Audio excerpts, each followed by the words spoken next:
think it's been a minute. I got stuff in my hair. You guys not seeing this. Yeah. Ndewo. We are kind of back. I haven't gone live on a Saturday in a while. Um, I'm trying to finish a video right now, all explained. And I am just right there. I'm this close. And I have this nature to myself. I'm trying to finish something. Everything else goes on the back burner. So I haven't been going live. I haven't gone live in a long time. SC Ndewo Nwanne Dalo. Hey, wow. Okay, we already got two people in here. Okay, I'll do my. So cool. So this is Ask Me Anything as usual. Where have you been?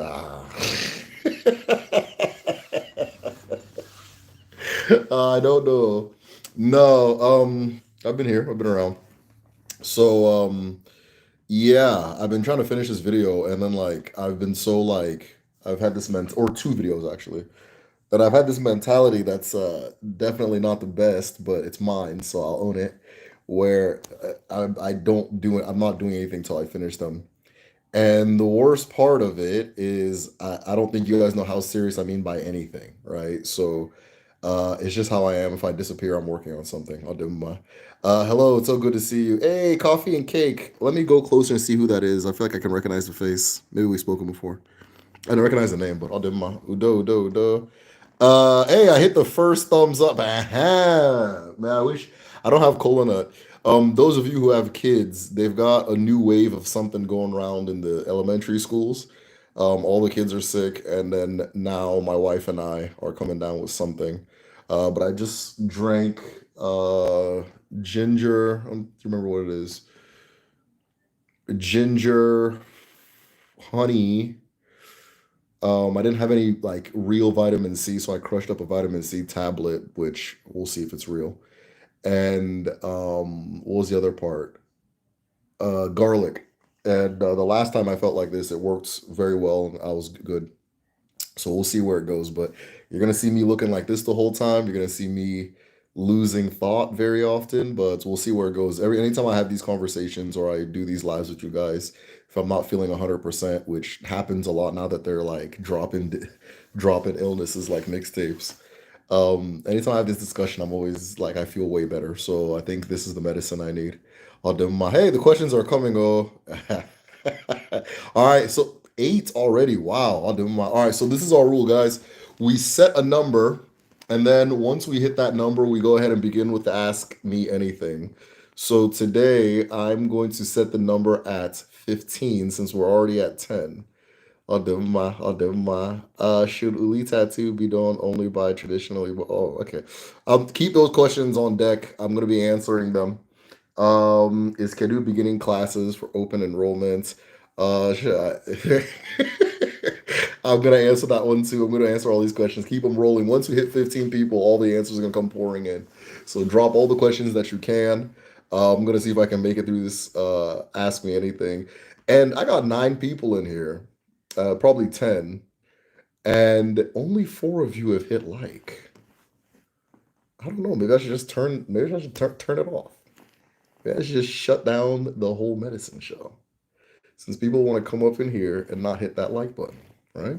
Go ahead and hit the like button, right? Go ahead and hit the like button. Hope you feel better soon, though, Adem. Yeah, I think whatever I'm coming down with is gonna give me a much needed break. Because I've been anyways. It's there's no the process isn't as entertaining. So, but I've been really at it. I'll do my ginger and drink and tea consume grated ginger in the end. It'll stop right away. Yeah, that's exactly what I did. SC. Yeah, grated ginger, that kind of thing. Typically, I'll put I'll cut up lemon and squeeze it and then put the peels and everything in there. But I didn't have any lemon, so I used like a vitamin C tablet. So I hope it works as well as it does in the it has in the past. Does it? Damn. Yeah. You're really coming with the question. Yeah, is really going with the questions today. I'll do. So we are waiting to see if we can get 15 people in here. So for those of you who are in here already, post the link on the group chat.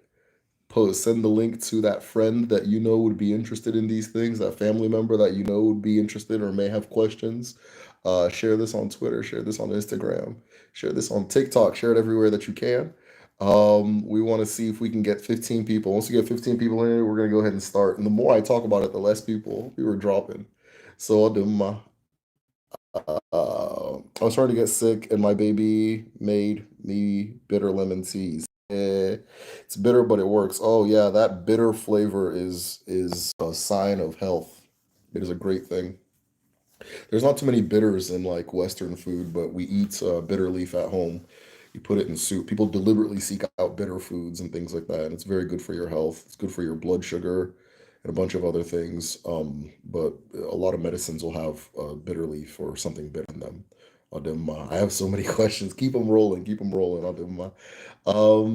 So tick, tick, tick, tick, tick. We're waiting till we get to 10 people. There's usually a thing I say around this time, but oh yeah. Oh, anyways, yeah. So for those of you who are new to the channel, my name is Derek Ofaderwa. I teach Igbo spirituality here on the Medicine Show, cosmology, philosophy, culture, everything. So if this is a topic you'd be interested in, go ahead and hit subscribe. If you're in here, hit that like button. We don't do this whole, yeah, I'll watch him, but I don't like him. All right. If you don't like me, if you don't like me, then leave. I'm playing. Yeah, hit that like button. Um, Ask me whatever you want to ask me. If we get to 15 people, I'll go ahead and start answering the questions, and we'll hang out until we run out of steam, until Spirit tells us enough is enough. Usually, usually around the time I start wilding out and going on my own tangents. Um, Tick, tick, tick, tick. What else? Yeah. For those of you, so there's two things that I offer. One of them is if you're interested in learning the Igbo language, somebody had actually asked about Kedu. I guess it'd be appropriate to answer that one now. If you're interested in learning the Igbo language, I have an Igbo language school at www.kedu.me. If somebody wants to type that for you, oh, Nigeria is Kedu. Hey, Kedu one, Kedu Kedu. Kedu Kedu. Cool. So, www.kedu.me if you're interested in learning the Igbo language. We are getting classes filled up for the session that's going to start in February, right? In February. So, um, www.kedu.me. If you're interested in learning the Igbo language, we teach it based off of Igbo spirituality. So it's not like a lot of places you'll go. It's like, oh, dog isn't get that cat a b c d alphabet, that kind of thing. We go a little further. We teach you how to pray, how to break kola, how to different cultural things that make the language make sense, different spiritual things that make the language make sense, because you can't learn it the way you learn English. It's not the same thing. It's not structured the same way. So you kind of have to know the spirit of each word before you, and once you do that, it's a very easy language to learn. Those of you who have been in Kedu, if you want to leave your little review, not little, I'm just saying, if you want to leave a review or tell people how it was and that kind of thing, that'd be fine. Even if it's bad, let somebody know that it's not for them. Okay, we're at 14. If we have one more person, we are ready to go. One more person. Send this to your mom. Send this to your significant other. Send this to your father. Send this to your children. Send this to whoever you need to send it to. Oh no, yeah. If you want to support the channel, best way to support is patreon.com/the medicine show. I have a whole lot of announcements to make because I've been working on a lot of stuff. Um, but the in-house Debia service is officially back. So if you want to speak to a Debia, this service is available for patrons. We it's taken me a really long time to bring the service back, but I met somebody who has my full faith and trust and everything like that. And so he has already met with two people. And if you're a patron, is a tier patron, and you want to talk to a Debia, get a reading, anything like that, just message me. He's available for other people, but it's like significantly less costly if you're an is a tier patron. So if that's who you are, go ahead and hit me up. I'm actually thinking about creating a new tier on Patreon where everything I offer is free. So like you can go to Kedu free. We're about to start teaching traditional medicine at Kedu. You can do the. I'll talk about a little bit about that maybe later. You can do that. I want to open a new tier where like everything is free because I don't like. I prefer to just do one and done, right? Hey, 16. He said, all right, we have passed 15. All right, let us go ahead and begin. Let us go ahead and begin. Okikekeruwa. Okay, so what I'm going to be doing is called Iwalji, which is the breaking of the kola nut. Now, I don't have any kola nut. I haven't ordered any, and I'm living in the middle of nowhere, where in a kola nut less part of the world. And so, but that doesn't matter because the kola nut represents the heart. And so, so long as you have your heart, you can use your heart. You can also use anything that brings and represents life. So, of course, your heart brings and represents life, whichever, wherever it is. Water, you can use water to do it. But if you have a kola nut, use the kola nut. It's the most proper. You'll feel it. Trust me. Particularly the kola nut with four lobes. All of the in like if you all so the kola nut breaks into different parts, and the amount of parts it breaks into says something very significant about what you're manifesting onto the cola. And so, like, if you understand Igbo numerology, which I go into in my videos, but if you guys want me to do a video on numerology, just like next time I post a video, comment. So I always have the comments. Patrons always vote on the comments. So comment it, and then I'll put it on Patreon and say, hey, you guys want to see this? And they'll say yes or no, and that kind of thing. And so if you know Igbo numerology, you'll know what all of the different lobe breakings of the kola means and that kind of thing. But we're going to use the heart, which is four chambers like the Ojibo, the Igbo kola. All right. Those four chambers, by the way, represent Eke, Uri, Afo, and Nkwo. They're also Chi, Agun, Eke, na Mo. All of the things it takes to create a whole being. So I will use the Obi and begin. Okikekeru, Alawala, ala nne mmadụ na nne mmụọ, ala na-enye ndụ, na-enye ụzọ, na-enye nke ọma dị n'ụwa. Ụmụ gị abịala. Anyị ji obiọma na-ekele gị. Obi dị ọcha, obi na-acha acha, obi mmadụ na obi mmụọ. Otu obi aji ama ụmụ ajana na ụmụ kpakpando eluigwe, ma ndị mbụ na ndị egede, ndị mmadụ na ndị mmụọ. Otu obi anyị ji ama onwe anyị. Ejikwere m obi ọma na-ekele unu niile. Unu ga-enwe udo, unu ga-enwe uche, unu ga-enwe akọ, unu ga-enwe akụ, unu ga-enwe ụba, unu ga-enwe ije na ụkwụ ị ga-eji aga ije Chineke kere ka unu gaa n'ụwa. Otu a ka ọ ga-adị n'Eke, n'Orie, n'Afọ, na Nkwọ. Ise. All right.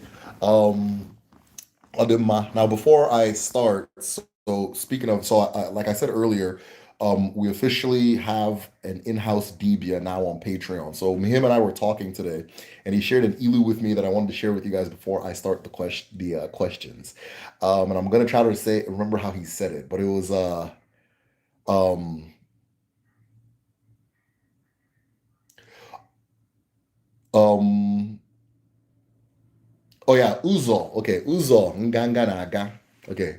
And this particular saying, it shows you how fun it is to speak the language. Uzo Nganga Naga Ndanda Neso. So Uzo Nganga Naga Ndanda Neso. So that means a road that pride walks, the downfall follows.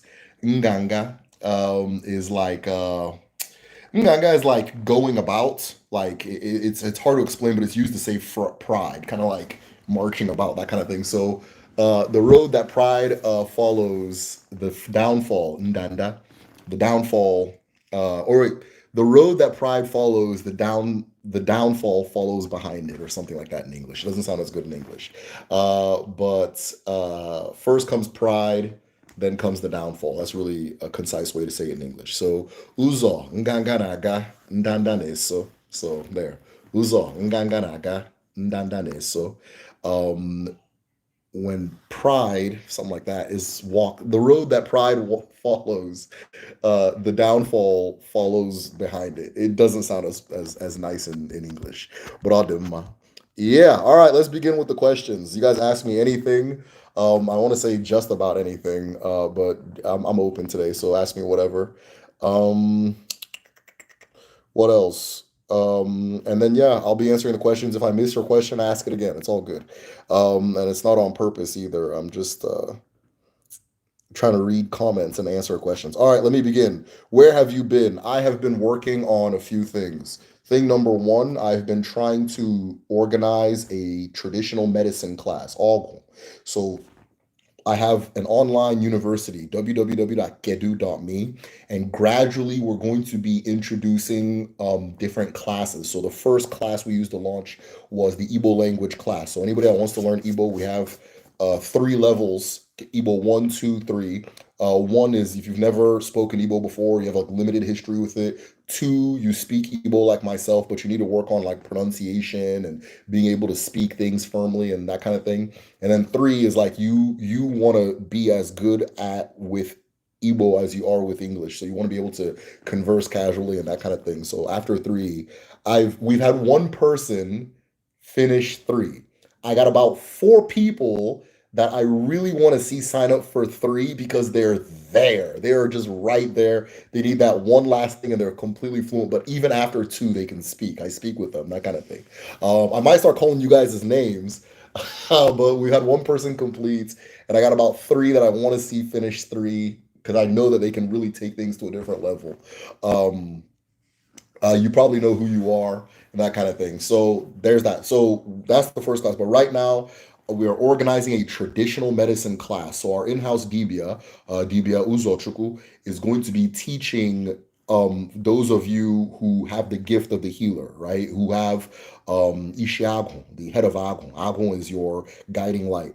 Or Agun Cindy or Ogun. Agun, the Dibia's Agun is your guiding light for if this is your calling. We have a class that's going to be available to teach you one how to like the principles, how to heal in a way that is in alignment with how the ancestors view it and that kind of thing, and then of course how to go about the healing and so forth. And so we're organizing that right now. I've been working on that right now. That I've also been working on shirts. So I've been working on shirts for a very long time, and it's just shirts, but I've been like unnecessarily perfectionistic and thinking too much about it and that kind of thing. So I think no I think I'll have the shirts ready tomorrow morning. I'm not going to sleep tonight, so I'll have the shirts ready tomorrow morning for anybody that's interested. What I said in the video was that, as a generation, I think that one of the things we need to do, and it doesn't just have to be like Odinani or the medicine shell, but for generations, our identity as African people, and I mean on the continent and beyond, has been a part of us that everything in the world has been trying to stomp out and stamp out and that kind of thing. And I think as a generation, there's a lot of people coming into like a new awakening. But one of the things we're doing, and it's not just with the shirts too, I'll get to it. But one of the things we're doing is like, it's kind of like we're siloed off to ourselves, right? We're siloed off to ourselves. So I want to start encouraging people to have more outward expressions of their spirituality, of what they believe, so on and so forth. Because there's a whole bunch of, you can walk into, let's call it, I don't know, a coffee shop, and you'll think you're the only one, but there's a whole bunch of other people and that kind of thing. So um, I'm going to start looking for a way to start doing it in my life. That was one of the reasons I wanted to start like wearing shirts with different phrases and things like that. People ask, "Oh, what's that?" And I can explain, or another person, "Oh yeah, I know what that is," and that. So that was kind of like the unnecessarily thought out aspect of why I wanted to make shirts. But I also just want to make shirts. People have asked for it, and um yeah, that kind of thing. But for some reason, I've like thought I've just given it way too much thought. And maybe it's just because it's not something I've done before. I'll do my. So let me go ahead and answer the questions. Oh yeah, the shirts, and then what else I've been working on, and then two videos, all explained, which is traditional medicine, and Nsi explained, or Juju explained, which is like uh let's call it magic, right? Juju, right? So the what most people associate African spirituality with. I did a video explaining Ogun and them. I was gonna have them be the same video, but it kind of started running long, and so I said, okay, we'll just make it two videos and that kind of thing. So I've been working on all of those things, and then raising these here children and that kind of thing. Uh, Wait, that's my mother. Hello, good to see. Oh, okay. Okay, I remember there was a mother-daughter duo, and I've had a one-to-one with one of you guys. So I think maybe that's the same. Maybe it's both you guys, or maybe this is something completely new. Ademma. All right. So the first question is: Hinduism has an infinite cycle of creation and destruction of the universe that has no beginning or end. Did the Igbo believe the entire universe was constantly created and destroyed? Yes. So the way that our Igbo see it is that the universe goes through phases. So we are currently in on a universal scale. We are in the phase of twos, where everything comes into the world as twos. So if you understand those dualities, those doubles in Igbo spirituality, you will understand everything I'm going to teach. If you want the cheat code, right? The cheat code is understand those dualities. So when I say Alanigwe, when I say Chineke, when I say Madonna Mo, when I say Ndimbu Nandiegere or Fonogu, there are these dualities. It's almost like a ladder. I call it Ubube Ekike, the ladder of creation. It's just a term I made up. Ubube Ekike. So there's these dualities, right? Everything comes in dualities. Even look at the human face dualities, two hands, everything comes in twos, right? Two parts to make a whole, two people to make a child, all these different things. And so that's the phase that we're in. That phase began, it was first a singularity, and then the chi elements of that singularity separated itself and created two parts. And it uses that singularity to create, that kind of thing. Uses the singularity to create. And so that's the phase we're in now. Who knows what the next phase is? If you look at the splitting of the cell, like the breaking of the cell cycle, it goes from two to four. So maybe the next is going to be an age of fours, right? Maybe I'll have four eyes and that kind of thing. Some say we already do. Maybe we're, yeah, mado. So I have my two eyes and I have my moi has its own two eyes too. So maybe we're in the age of four. Who knows? But yes, we believe that the universe just keeps restructuring and restructuring and restructuring over and over and over. There is no beginning, there's no end. We only, even in the creation story, it's really how we got to this point in creation, right? The creation story that I've shared is how did we get to this exact uh, age that we're in. I don't know too much, and not too much is said about what comes well before. I don't know too much, and not much is said about what comes well after. I don't think it's for anybody to know. So, but yeah, it's the same thing over and over. Should Uli tattoo be done by a traditional Uli Igbo artist? No, I don't think so. If you have something you want done, just go to whoever. It doesn't matter. Uh, is Kedu? Yeah, Kedu is open for enrollment. Yes, it's open, and the payment plan option too. For those of you who need or not need, who would prefer using the payment plan, that option's available too. So if you want to sign up and take classes in February, it's already open. So, great ginger. Okay, good. Hey, Mikhail Owuna, Mikhail, Mikhail, I owe you an email and an apology. And then I was speaking about four people that I think should try to take Ebo 3. I'm not gonna say too much, but you're Adumba. I'm gonna email you after this, Mikhail. Adumba. I was just thinking about you this morning. Hope you feel better. Does receiving visions automatically mean you have Agon? Does that make sense? Okay, such a good question. So everybody has Agon. It's so hard to say this in I don't say like in English, but everybody has Agon. So, but what okay, so Aghon is let me just explain for those who don't know. Aghon is that aspect of us that reincarnates. So when we pass away, or we're made of four components. There's Chi, Eke. The Chi is our creator, our divine spark, whatever you want to call it, even though all four of these are divine. The us is an element of creation, like not holding camera right. Us is an element of creation, which is Eke, and then there's the Aghon and the Mo. Mo is like our light self, or our that light that surrounds us, our auric self, our spirit. All right. And your ab is the part of you that when you pass, all those parts go their separate ways, but that part of you reincarnates over and over and over. And it comes into the world with a purpose, right? It's the part of you that your creator gives a purpose or a mission. Now, your purpose is going to give you certain abilities, right?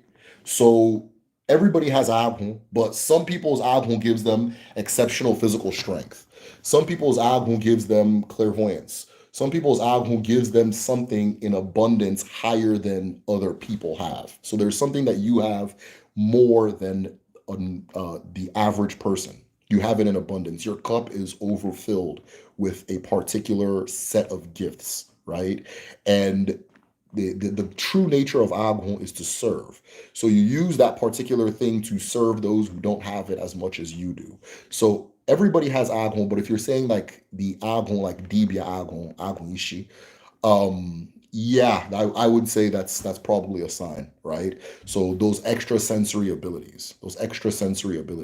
There's an ilu that says where you see excellence, you see Aghon. So anything you do that us regulars, right, would say, oh wow, like that kind of thing. Aghon is behind that, and those things are clues as to what your Aghon comes into the world to do, right? So the Aghon of an owl allows it to see far better than I can see. The Aghon of a dog allows it to sense things that I can't sense. The Aghon of maybe, I'm trying to think of a person. Uh, okay, let me not think of a person because every time I think about it is funny. So yeah, so if your Aghon gives you an ability to, I'm trying to remember exactly what you said, to receive visions, then yes, it's connected to your Aghon. That's a Dibia's, a healer's Aghon, that kind of thing.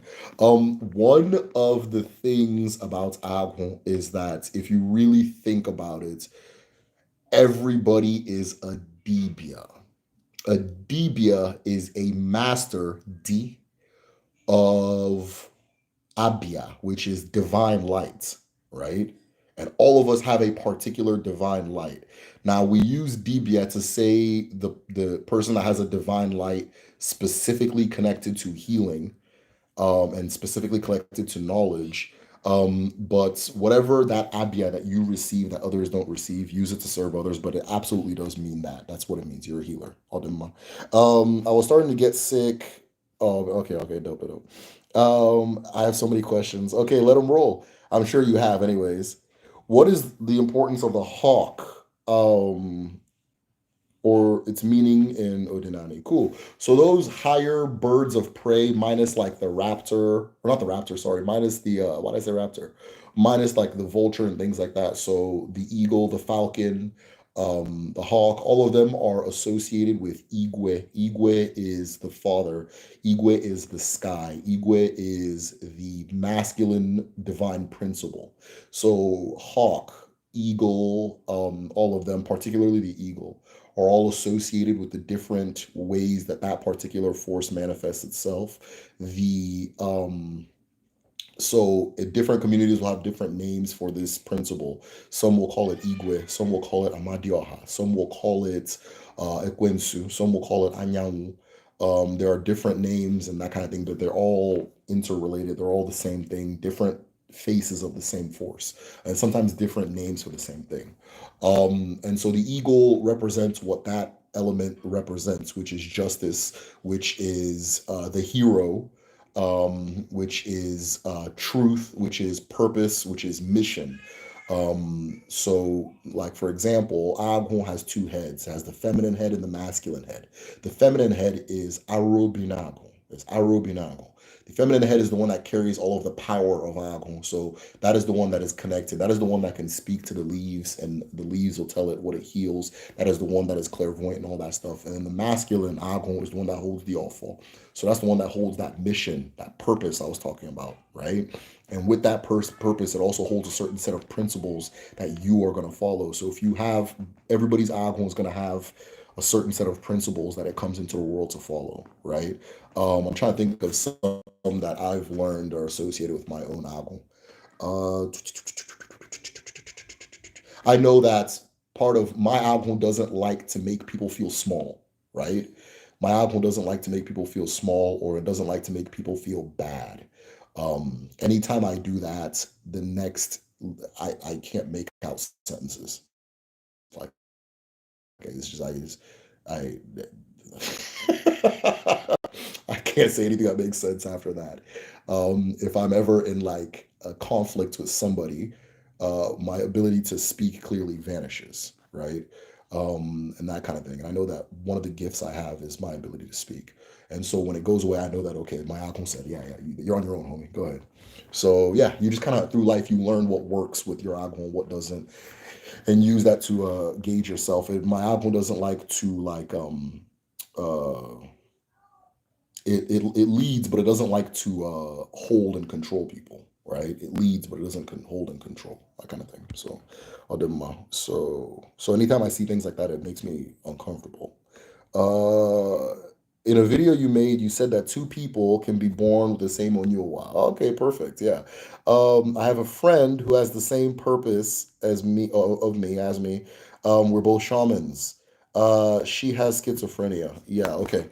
So, yeah. So, the way Onyowa, so I've been talking about Agun. Onyowa and Agun is the same thing, right? So I'm glad you used the phrase Onyowa. That's cool. Onyowa literally means my earthly person, my universal person.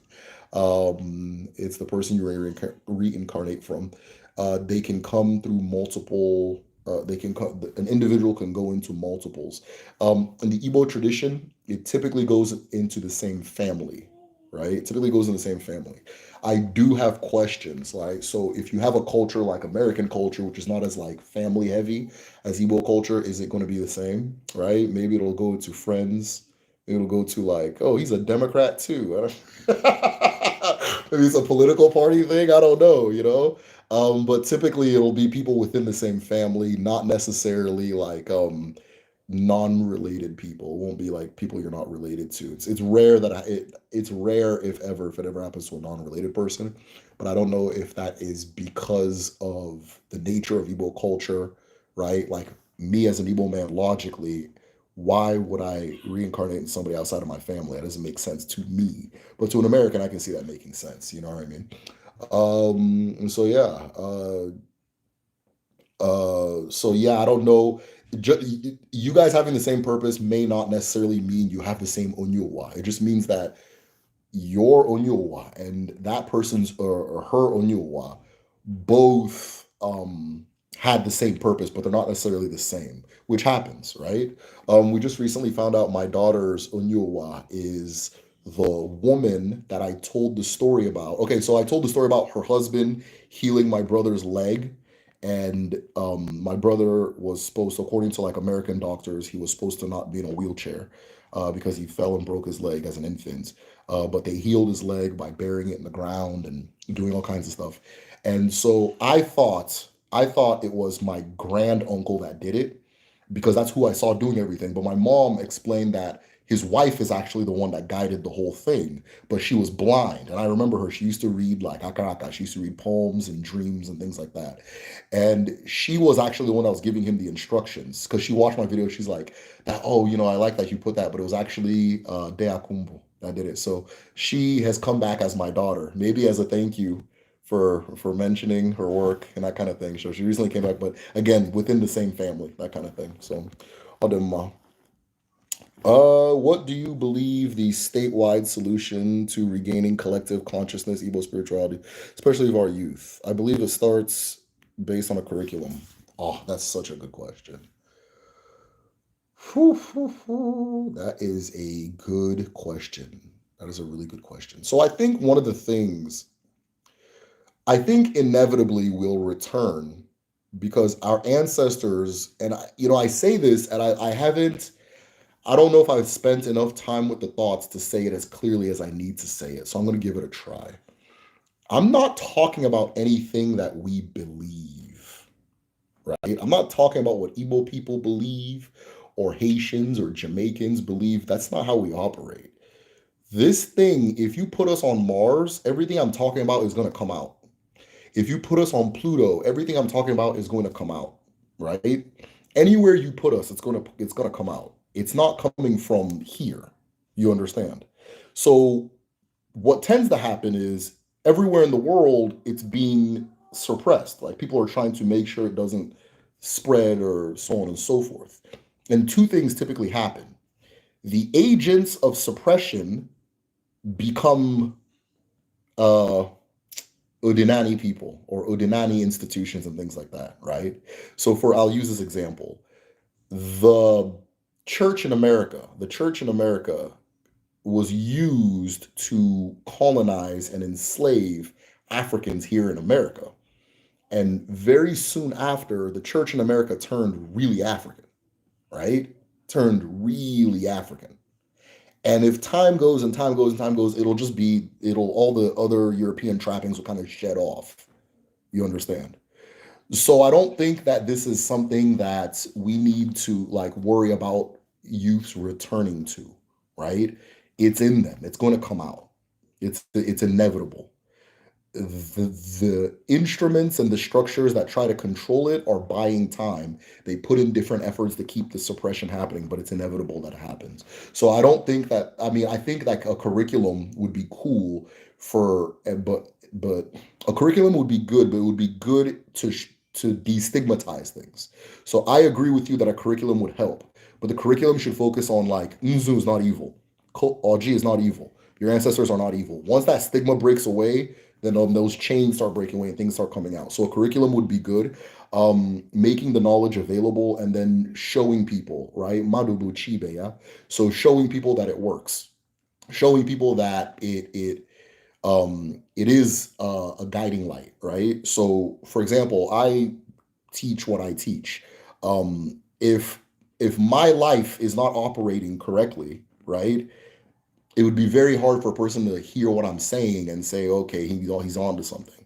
I have to make an example. I have to be an example, right? I have to live a good life. I have to genuinely find peace. I have to genuinely um show the fruits of what I'm presenting. And when people see that, it's hard to tell them otherwise, right?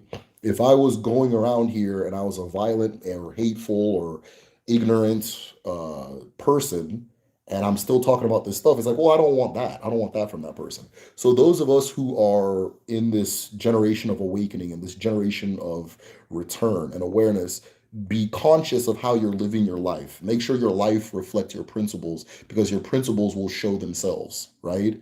They will, or your conduct will do the work for you. You don't need to become the governor and change the curriculum and do whatever. If people see that your life is moving forward, they'll want to move forward with you. You understand? Like I said, the structures that are keeping us from our nature or keeping us from our truth and keeping us from our ancestors, they constantly have to buy and rebuy time and buy and rebuy time. Oftentimes we let it work, but time's ticking, right? So as time is ticking, show them that, look, this is who I am. Be bold about it. This is who I am. This is what I do. And I'm the same reasonable, accommodating, kind person that you've always known. From there, people will start thinking differently. Right? So, kedu one, hey, kedu.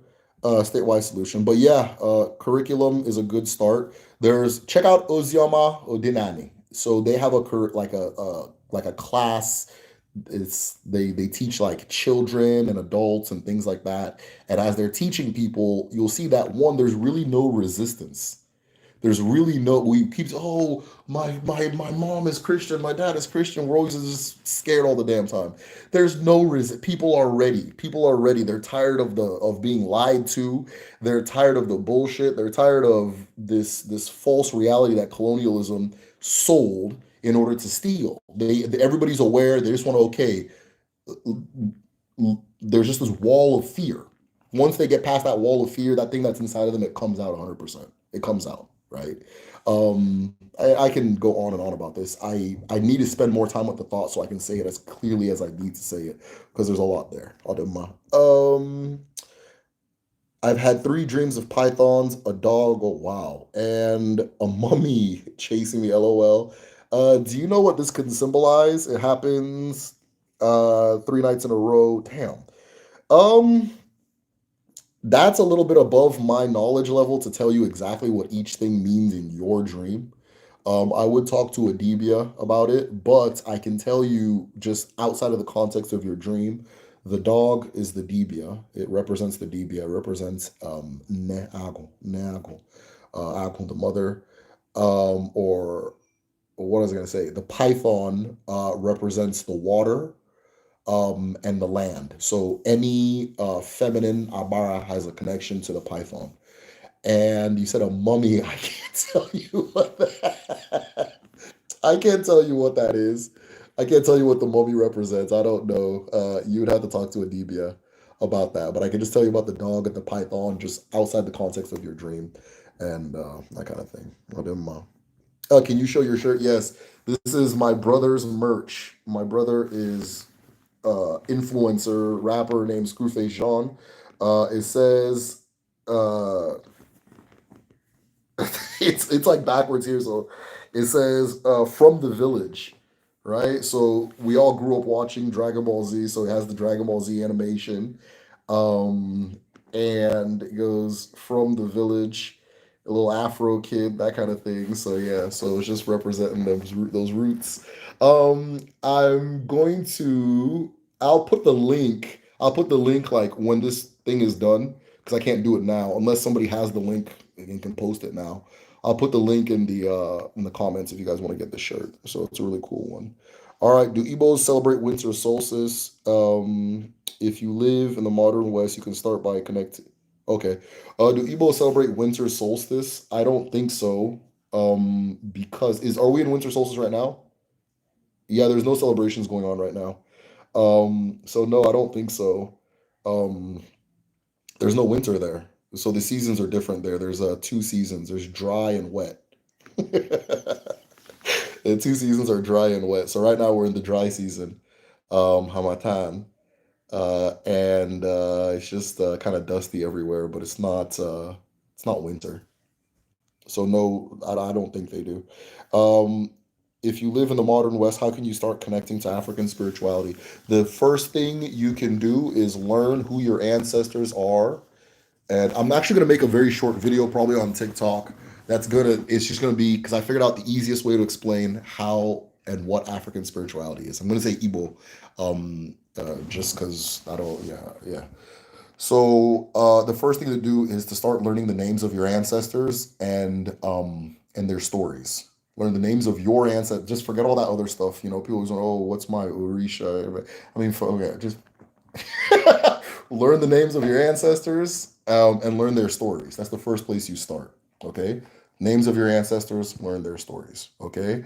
The second place, as far as the Igbo tradition goes, I would recommend is learn how to break kola. Learn how to break kola. Breaking kola will teach you how to pray. It will teach you how to conduct yourself. It will teach you what this is actually all about. I keep saying it's actually really simple to understand, and I don't know if I've sometimes I yammer so much that it sounds complicated, but it's not. Learn how to do the Iwaji, the cola breaking ceremony. And then step three, I would learn how to set up an altar. An altar is just a representation of you, right? So no need to overcomplicate it. So you're going to have something that represents you as a person. You're going to have something that represents each of the ancestors whose names you learn. And then as time goes, you can add things as you feel and as you want, right? And then step four is learn to listen to your chi, right? So I can tell you 100 things. I can tell you 1,000 things, and the only ones that are going to enter your head are the ones you already have inside you, the ones your chi already knows, the ones your chi has allocated for you to know in this time on earth. So learn how to listen to your chi. So what does listening to your chi look and feel like? Your chi is your first voice, right? Your chi is your first voice. Your chi says, "I want to do this," and then okay, I want to play rugby. And then, oh, well, you're really short. That's not your chi.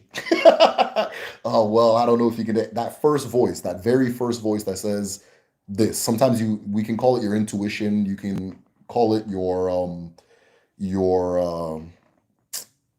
inner voice. They got a lot of names for how the chi manifests in the West. Another way you can know your chi is it communicates by way of light. So things that feel like light to you are of your chi. The things that resonate with you are of your chi, right? You can teach me algebra one. I took the class algebra one 6 times. I took the class algebra one 6 times, right? And it just would not enter my head. But anything pertaining to history, anything pertaining, even geometry and history, Like you have to chain me down to keep me from learning these things. You'd have to go out of your way to keep me from learning these things because those things feel like resonance to me. If I follow my resonance, if I follow the things that I naturally already resonate with, you're going to be following your chi, right? Now, I could have a resonance with learning history and then, yeah, but you don't read that fast. And I don't know, you got work on Wednesday and then all that other stuff is not your chi, right? So follow what resonates with you. Set up your altar, use your altar to represent you. Learn how to break kola. The way you break kola is the way you're going to speak to your altar, and then learn the names of your ancestors. As you learn their names, you add something that represents them because your altar is like, how like they make those diagrams of the galaxy, and it's like the sun in the middle, then you got Mercury and Venus, Earth, Mars. That's, you are a universe. We call it an ezumezu, right? You're an all-seeing, all-knowing, all total and complete spirit. Ezumezu, right? The ezumezu is like the face, the all-seeing face.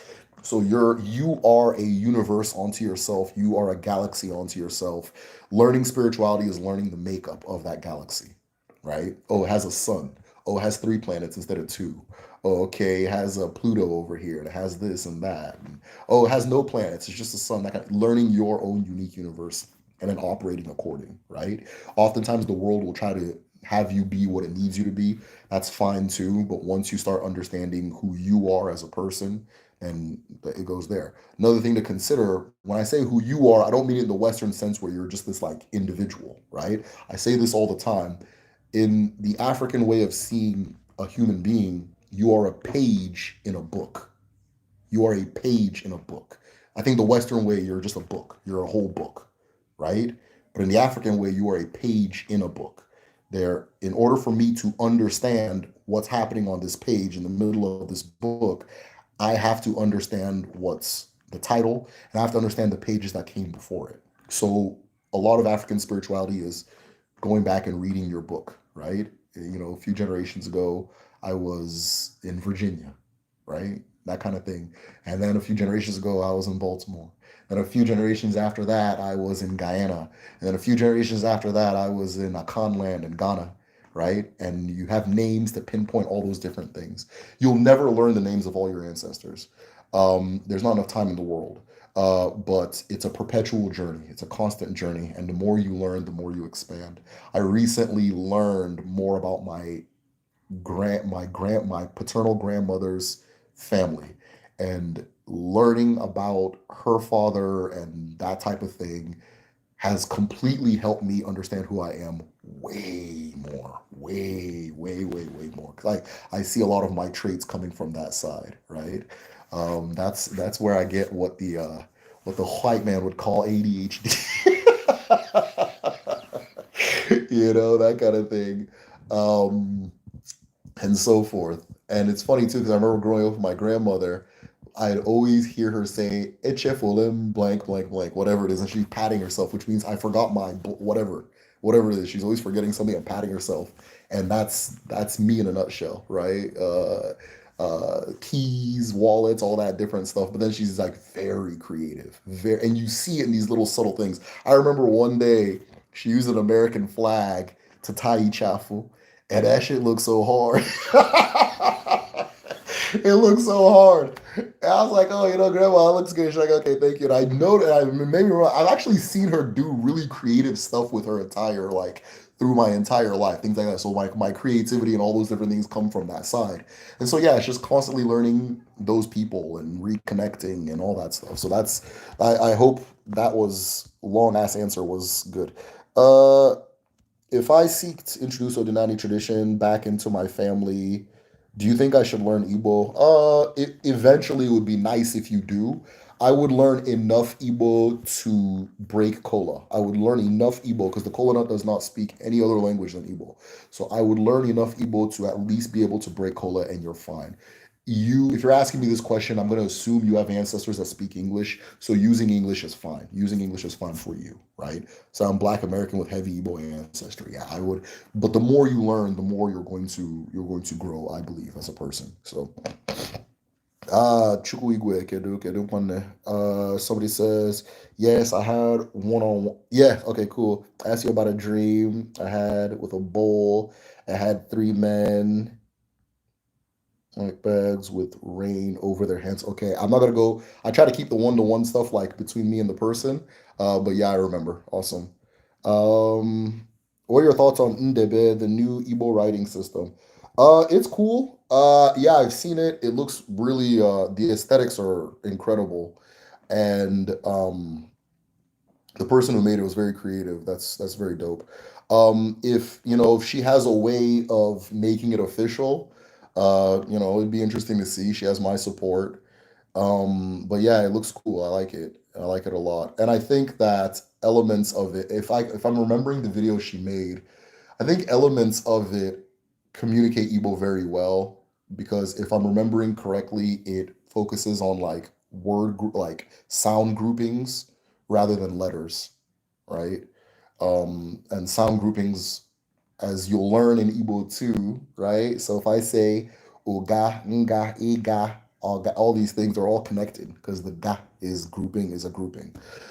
So I think that was the nature of it, but aesthetically it was cool. And if she has my support, if she has plans to make it official, I think that'd be cool. Hey, in a previous live, you were talking about making content with another guy that makes video about Pan-African symbolism. Could you please remind me? Okay, so I don't know who that could have been, but I think I get the sense that it was, and I can't say his name, but it's like as I didn't say I was going to, people recommended that I should, and then from there I discovered his channel and I follow him. I think on YouTube and definitely I think on TikTok. I'm not sure, but I see his stuff everywhere now. Some SUMM, and then I think there's an apostrophe, and then there's CHEAUX. And he takes his time to teach people how to pronounce his name, and so it's unfortunate that I'm not able to say it right now. Um, but yeah, and it's really simple. The way it's said is really simple. I'm just not remembering the word groupings, and it's very French structured, which it's just hard for me. Ndewo, my brother, Ndewo. Okay, cool. But I think that's the guy, if that's who you're talking about. I believe he's from the Gullah Geechee Nation. An incredible teacher. He's always dunking on people, dunking on people that say nonsense online. So yeah, he's very entertaining. So I hope I spelled his name right. We're like twin flames. That's why I say we have the same onyowa. Odemma. Cool, cool, cool. That doesn't necessarily mean you have the same.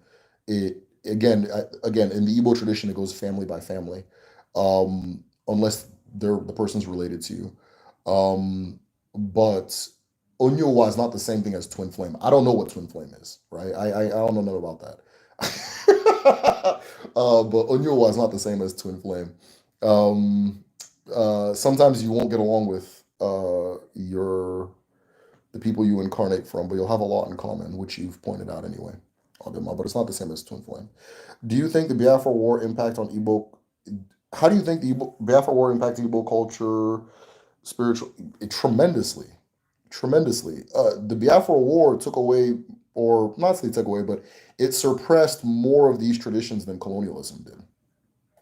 Tremendously, tremendously, huge. That's hey Malcolm. That was a really good question, by the way. Um, Yeah, tremendously. It suppressed a lot more because immediately after the war, people just wanted to face a new world, right? So colonialism left little seeds of Christianity, but it didn't really take off until after the war. It didn't like take off until after the war. Around the 80s, late 70s, 80s, and 90s, you start getting those hyper evangelical people. And I think that's a trauma response. I think it was a trauma response, right? So oftentimes people think it was colonialism, but colonialism it only Christianized a few people. It didn't get everybody. It didn't get everybody. But after the war, people flipped and switched. Now, I don't know if it's completely because of the war. I do think it was a bit of a trauma response because of the way that Christianity looks at home. All right, it's very like fanatical. Uh, but I think just throughout Africa, it was really the 70s, 80s, and 90s that Christianity really took off. Part of it was like video, the spread of video. Part of it was just the kind of aggressiveness that Christianity tends to spread by. Phenomenal question, right? Creating a story about a superhero who's a descendant of Amadioha. Okay, dope. Where can I find more tales about him? Inform inform the morality and heritage of my character. I have a library. I have okay. So if you're a patron, if you go to the Amadioha Igwe IGWE folder, I have some things you can read there. Um, but I don't have too many stories about Amadioha. And so what I'm going to start doing is I'm going to start buying more books that specifically pertain to stories. Now, the reason I don't have that many stories about Amadioha is because in my community we don't focus on Amadioha that much. Amadioha is the main shrine for Amadioha is in a place in Nigeria called River State. I'm trying to remember the town. I think it's Ozuzu, Ozuzun or something like that. I don't. Anyways, yeah. So it's somewhere in River State. So those people are gonna have a lot more stories about Amadioha. Um, but in my community, we call Amadioha Ekwensu. It's the same idea for us. It's the same idea for everybody, but Ekwensus are Amadioha, which is the name we give the masculine principle. But those communities are gonna have a lot more stories about Amadioha than I would. But I'm going to begin really focusing on gathering stories. And so I'll share them as they come. But as of right now, I'd say check the folder and see what you can find in there. So, and feel free to make up your own story too. Okay, where can I find Igbo folk tales and mythology? Dope. Are there some sources on the Patreon? Yes. So, check. I have a thing. I have a folklore folder.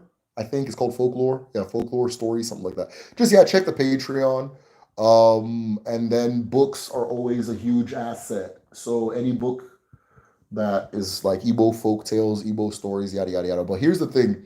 So yeah, so I'm sorry, my bad. I'm not answering your question correctly. I'm gonna answer the previous person.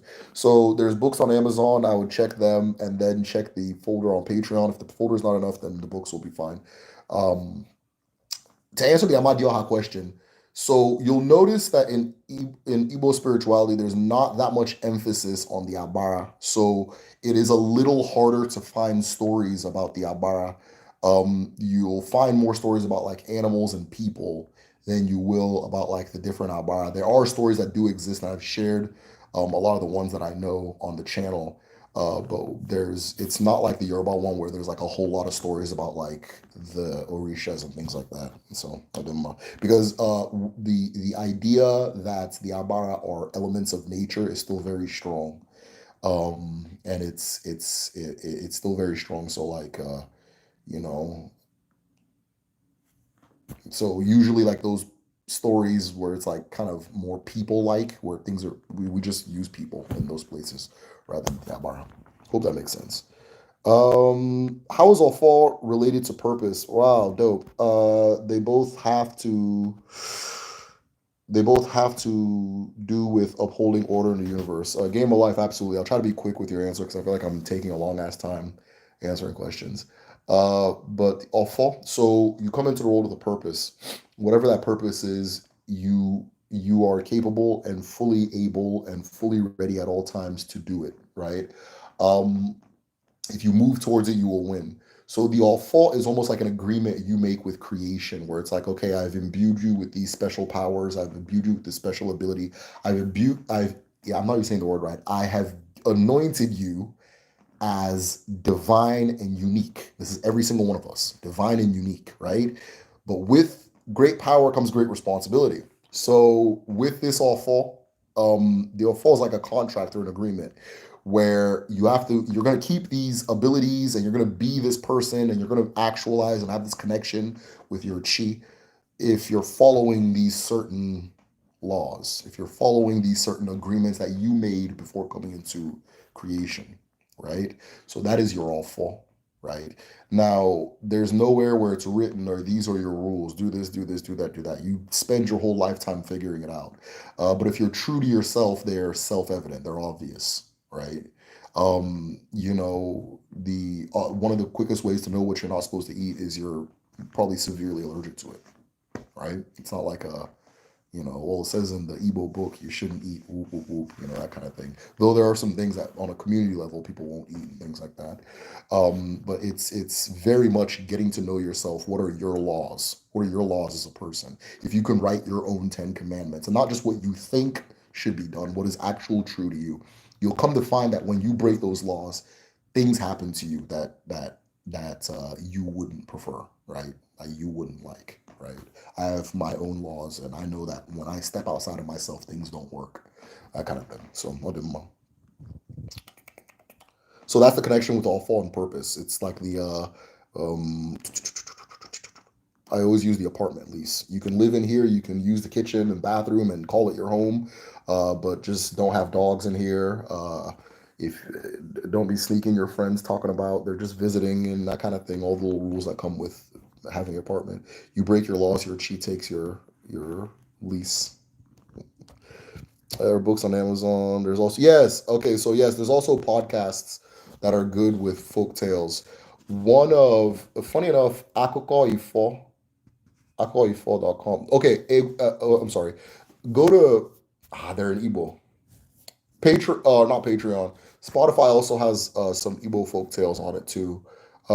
If you speak Igbo or if you want to learn Igbo, it's a good place to learn. The Our previous teacher, our first teacher for Kedu, which was Chimezie, he has a podcast called Egwu Onwa, which are Igbo folk tales, and they're in the Igbo language. So if you want to learn Igbo, it's just a nice thing to listen to at night. He has a great reading voice and things like that. So it's a nice thing to listen to at night. It'll help you pick up the language, and then as you pick up the language, you're learning the folk tales. So it's a long way to do it, but it's very rewarding. What are some traditional foods? Uh, a lot of things: yam, cocoa yam, okra,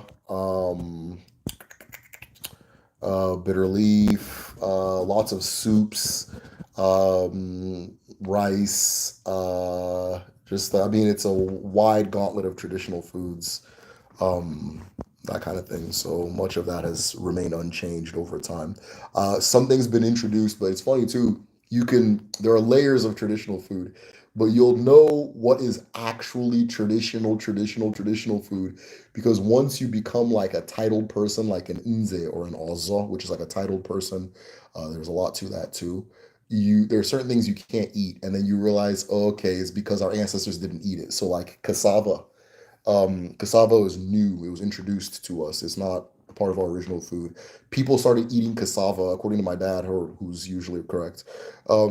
My dad taught me that people started really eating cassava like in mass after the Biafra War, right? After the Biafra War, just because of food scarcity. So like fufu, real fufu. Everybody calls swallow fufu, which it drives me crazy, but whatever. You guys can have it. Real fufu, the kind that smells, is fufu, is cassava. The one that doesn't smell, gari, those we eat that. But a titled person is usually cocoa yam and yam that they used to do their swallow, and like lots of soups. Typical West African palate. Do, do, do, do, do, do. Makes me wonder, how does geography impact people's spirituality? Awesome. Like, how different would Nani look if Igbo people were in colder climates? You have nailed it. You have nailed it. A lot of what I'm sharing is geography. Odinala. Odinala. Literally the term I'm using, or I say Odinani because I say Allah, sometimes like Allah. And I don't want to cause confusion, so I switch to Ani. But Ani, Allah. It all means land. Udinani is as it is on the land. The land tells us our spirituality. Our chi tells us our spirituality, and we respond. We're not imposing ideas and beliefs onto anything. This is what I'm trying to explain. You nailed it. So, people who, for example, people who are in hills, right? Like some Enugu people, some like Okigwe, all them. They have a different way. There are things that they have in their tradition that me, who's from the lowlands or like the flat, not flat, but like it's kind of hilly, but me, who's from the riverside, is gonna have in my town, right? So okay, thank you for this. In my town, there's a river that rips through my town. It is called Njaba. Our main Abara, the main Abara that we focus on is Njaba Nkwo, which is the Njaba at Nkwo, right? And so that's our main Abara. Some other people, whatever river they live by, that's going to be theirs. Some people are not like Isu people. Theirs is the land itself, right? Theirs is the land itself. It's all geography. When you hear that this person in this community, and okay, this is the best way to explain it. We're not here saying that, oh, there's a God called Njaba. We are specifically talking about the actual river right there. Okay? Are you understanding what I'm saying? We're not saying there's a thing called Igwe. Igwe is sky. It's sky. We're not saying there's a thing we believe there's an Anna. Anna is earth. It's just the earth. All of these things, right? Now, some of them get very esoteric. Agon, Arobin Agon. Fine. You understand, right? But most of them, the Abara that towns tend to focus on, you're not going to find a town whose main Abara is Agon. You're not going to find that, right? So what does that mean? It means that, and this is the video I was going to make. I'm trying to find a way to be super concise about it. If you want to understand Odenani, Igbo spirituality, right? It's very simple. I am a person. I have two creators, my mother, my father, right? Because they are my creators, there's a certain level of respect and reverence I give them. I'm a continuation of the life force moving through time and space that manifests in one generation as them and now manifests as me. They were created by their mother and father. They were created by their mother and father. So. And if you go back far enough, one of your mothers is the earth. If you don't believe me, stop eating food. If you don't believe me, watch a body decompose, right? Carbon material, earth. One of your parents is the earth, is the literal earth. One of your parents is the sky, right? Your father, sky. Mother, earth. If you go back far enough, they're your ancestors. These are your ancestors, the earth and the sky, as well as all of the humanoids and different things that were in between you and that. If you go back far enough from the earth and the sky, there is a source of life and the universe, and they created this earth and sky. So you go back far enough, the universe is one of your parents, is your mother, the universe, right? Unless you're just the guy who's not made of, I don't know, right? The thing I'm telling you is not belief. I'm not telling you this because we think human beings come from the earth. They do. It's just what it is, right? All of these things. And so that same acknowledgement I give my parents, I give their parents. Now we're talking about ancestors. I give their parents, we're talking about ancestors. I go back far enough to the earth and the sky, and they're also my ancestors. So they get that acknowledgement. I go back to the creator, the chi, right? Whatever you believe, if it's a big bang, if it's a guy with a beard, all that is just whatever it is. He gets a certain, or she gets a certain acknowledgement.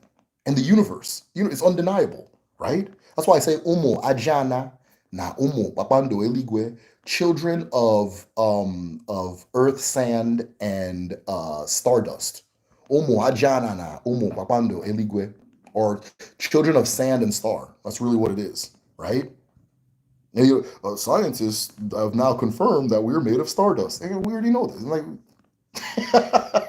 Right? That's all African spirituality is. That's why I keep telling you it's not a belief thing. Okay, so where do all these other things come from? Like Mmiri, right? I have this river in my community called Njaba. And all the way down that line, my parents, my ancestors, my grandparents, my ancestors, so on and so forth, this river has fed and sustained all of them. If this river goes away, I don't exist. So this is my rich aunt, right? There's a level of respect, there's a level of appreciation I show her for that, right? If you see an Igbo person or any African tradition praying at the river, what are they doing? They're saying, you know, uh, wonderful woman, beautiful woman, thank you for giving us life. Thank you for giving us water. We appreciate you. I've brought these gifts.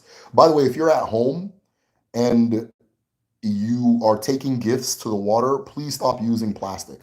Please stop using plastic. Please stop using plastic. Okay? Don't use your ancestors did not use plastic. Plastic kills fishes. If you're killing the children of the river, you're not giving her a gift, you're killing her as well. Okay? It doesn't decompose, it just ends up being an issue. It clogs the river. Stop using plastic, please. Right? Use an earthen pot. If you can't use an earthen pot, use banana leaf, like banana leaf, something that can decompose. Whatever you send to the river should be edible for fishes, should be edible for the children of that river. It's not that I'm giving it and then all of a sudden some magic's gonna happen and she drinks my Fanta. No, you're you're actually giving her things, right? They have a shrine to Nechuku somewhere in, I want to say, Enugu or Ebonyi. And when you give an offering, crocodiles will emerge and eat it. And that's how she takes the gift. That's how she takes it. If they don't emerge, she didn't take it. Okay? So that's what it is, right? That's what it is. I hope this particular answer I'm giving is giving clarity on what we're actually doing here as a people, right? Because that's what it is. So my town is going to have a very specific way it does it because we have this river here. Then of course we have the land that feeds us, and of course we have the sky. Now some places there's no river, but they have this big mountain or hill, right? And if enough rain accumulates, it pours down and yada yada yada and that kind of thing. And we owe this reverence to this hill. This hill protects us. Sometimes it's a tree, right? I have a video called Sacred Animals Explained, and there's a lot of ways that animals become sacred to a community. But 9 out of 10 times, it's just you can see the through line of the logic. So the python is sacred in my community because the river, the spirit of the river, emerges as in animal form as a python, right?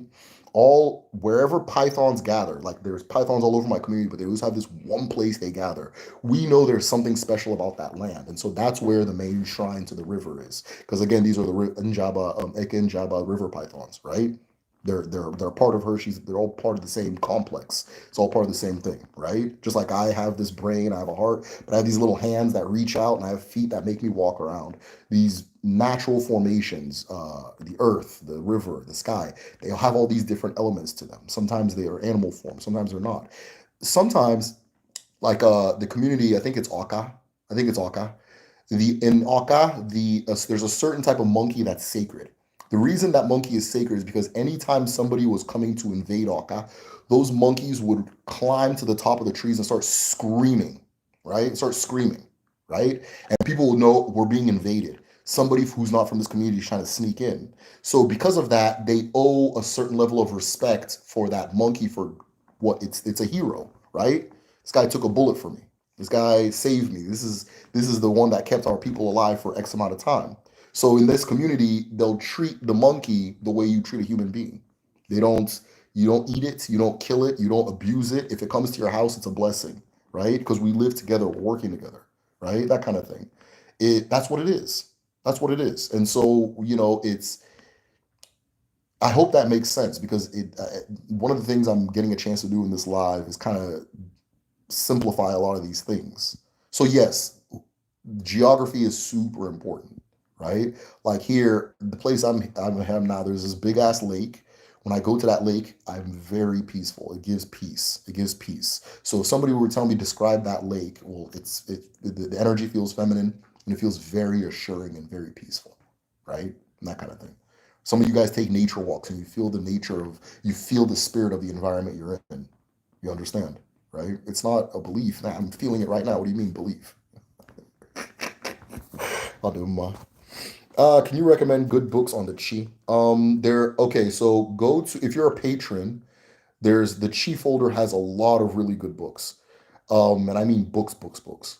So, but one of them I would recommend is the Inri concept of the Inri Igbo concept of the chi. I'm sure you can find it for download, but if you're not a patron, but if you are a patron, it's in the chi folder. It's also in the recommended folder. If you go to the recommended folder, just about everything there has really good content on the chi. But I'd recommend the Nri Igbo concept of the chi. Um, if you can get a hold of After God is DB, I think it's over there, which is very hard to get a hold of, but if you can, that's also phenomenal. Leopards of the Magic Dawn, which I also have in the recommended folder in the library, is really good. So if you're a patron, just message me. I'll send you some things to read.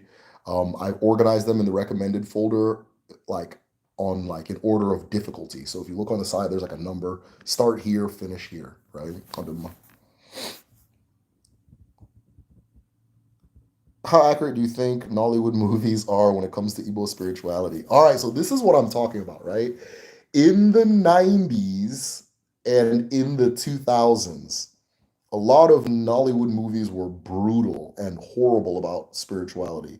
Most of the ignorance at home, like people always think is colonialism. Colonialism planted the seeds, absolutely planted the seeds. But a lot of that ignorance is completely homemade. A lot of that deep, profound ignorance is completely homemade, right? And one of the engines for the ignorance is Nollywood. Now, Nollywood demonized our culture for a lot of reasons. Reason one, it's being made by ignorant people at the time. It was being made by people who were ignorant at the time. And reason number two, let me say three reasons. Number two, it sells. So if you're gonna tell a good story, you need conflict. People already have this growing fear of juju and all this shit. And so Nollywood said, all right, we're gonna give you all the juju movies. We're gonna really show you some scary shit, yada yada yada. And the backlash, the end is that when you hear anything that looks or feels African, the people at home get very fearful because they've been hypnotized by Nollywood. These are like 4 hour long movies, you know. And then the reason three is that a lot of the movies were funded by the church to begin with. So Nollywood, a lot of the churches in the East were in Igbo land. That's where Nollywood started, and a lot of the financiers were the churches. The churches, and I don't want to condemn the church too much because after the Biafra War, the churches played a huge role in the rebuilding and reorganizing effort. Right? They played a big role in the rebuilding and reorganizing effort because it was one of the few places where people can come together and pool their funds together to build things, right? Then once it kind of got a lot of the ball rolling, then people start taking off and doing their own thing. But because of that, for a while, the churches were the one of the top businesses in the East, and so they end up becoming one of the top financiers for a lot of the early Nollywood movies. Now, check this out. As of the past 4 years, a lot of Nollywood producers are fighting back. There's a movie right now. I think what I saw was that it was nominated for an Oscar, and I think it's the first movie nominated for an Oscar that's completely in pidgin.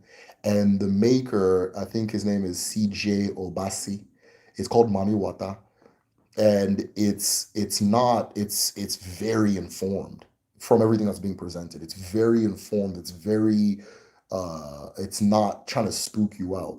They had a movie that scared everybody about African spirituality called Living in Bondage. And this was one of the first blockbuster movie and the blockbuster hit in Nigeria from Nollywood. And it scared anything about spirits. It just scared the hell out of people. And I noticed that, and it had this scene where they're doing black magic. Ooh. And I noticed that they made a remake. I think the remake's on Netflix, but instead of the black magic being African coded, it was Catholic coded. And I was like, wow, things are really changing. So yeah, things are turning around.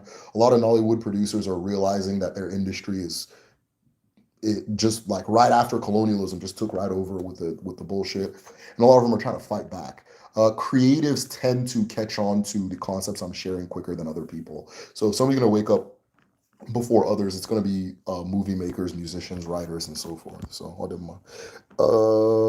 okay, I'll learn Igbo. He said, cool, cool, cool. Love learning about family. I met my oh, I love that. This is cool. I met my grand uncle a few months before he passed away and made it. and made me understand my grandmother's upbringing so much more. Yeah, yeah, that understanding is very liberating. Odema. Yeah, I saw an Ndebe tattoo and it looks really good. Yeah, it's yes, some Chu. Yes, that's his name, or probably saying it wrong. But yeah, Ndebe is very aesthetically pleasing. He's Gullah Odema. Yes. So somebody says, I've said this plenty of times. Is this the reason why Igbo language is dying off? Igbo language is struggling because people associate it with being poor and have an extremely toxic mentality, classist mentality. And this is something that we don't address. But people at home really hate poor people. So anything you could associate with being poor, that shit's got 5 years left and it's gone. People have a burning hatred for people who don't have money at home. It's a disease that we all need to work on. But that's actually the real threat, right? So in any traditional, oh, this one he's Raz, he speaks Igbo, he speaks Yoruba, he's Raz. Next, okay, I don't want to be Raz anymore. I want to be, I want to be fucking in it, and so then they start pretending they can't speak the language, and then they make sure their kids can't speak the language, so they can look like they got some money to them or some class to them, which is really idiotic. Because if you line up the 500 richest Nigerians, you'll have a very hard time finding one that regularly communicates in English, right? Is it Dangote that you think is out here doing in it? No, he speaks Hausa up and down, right? So it's just this ignorant thing like middle class Nigerians do that but it's a class thing. It's a class thing. Most of the class issue, the classism issue blocks us from addressing a lot of problems because we don't I don't say I mean other people. They don't want to be associated with like a poor thing, a thing that's for the poor. That's why that end SARS protest was annoying. Upon all the things that were happening, the SARS thing struck middle class Nigerians in particular because they were targeting people with laptops and phones and foreign clothes. Any other bullshit happening in Nigeria, you wouldn't get that kind of support because they don't want to be associated with funding or helping some poor people shit, right? And it's sick and idiotic, but we got to get over it. So, what's the Igbo view on depression, anxiety? Feeling like a lost soul, constantly feel like I'm meant to do something great, but so Bella, this is a huge conversation. It's not something I can give you a quick answer for. Um, it's not something I can give you a quick answer for. There's a lot of nuance to it because it is your specific feelings as a person. So I'll probably eventually make a video on like depression and anxiety and things like that. But if you want to talk sooner rather than later, you can just message me. Odema. I agree with the fufu conversation. It's not swallow. Yogi Tochi, hey, my sister. Yo, man, I'm gonna sound really bad if I go into this swallow conversation. But everybody calls everything fufu. And so you get these like people that are coming home and they're saying, oh, I want to eat Nigerian fufu. And they're giving them the cassava one, which is fine if you like it, whatever, but that's not I don't know why everybody calls everything fufu. It's not fufu. Okay, for Americans, right? Imagine if all American foods that involve bread were called tortillas. So then people go, "Oh, I want to eat tortillas," and you give them a tortilla. Tortilla's not bad, but it's like, "Yo, we got pizza, cuz." Like, ah, shit. Yeah, and then yeah. Anyways, I'll leave that alone. Does the same moi reincarnate, or does it always dwell in a lot more? The same moi does not reincarnate, but the same moi doesn't reincarnate. Moi is like a spiritual pool that we all live in, so it's all around us. It's constantly happening. And then we have the one that's attached to us, or that's our own. But it just returns back to the pool, right? It just returns back to the pool. So, in what ways would you compare American hoodoo traditions to Odinani? So I have had this said to me well over 20 times that hoodoo of all the traditions, hoodoo has like an extremely close relationship to Odinani and the spiritual practice of the Congo, like from the Congo area, right? So Odinani in the Congo area. And then if you think of the places where hoodoo is particularly strong, it's the places where enslaved Igbo people were taken. So any place with red soil, the Chesapeake area, Virginia, Maryland, North Carolina, um, DC, all the places that Igbo people were taken, a little bit into Tennessee and so forth, in Kentucky. And so those places had a hyper focus on Igbo, enslaved Igbo people, because Igbo people had metal smithing abilities, or they did metal smithing, and it's as close to the north as you can get while still having enslaved people. So as they're building, like, the first few factories and all these different things, it's the black people in America that are building the parts for those things, and so forth. That's why, like, and shout out to Jory Wakama, a good friend of mine, of course, met through the channel.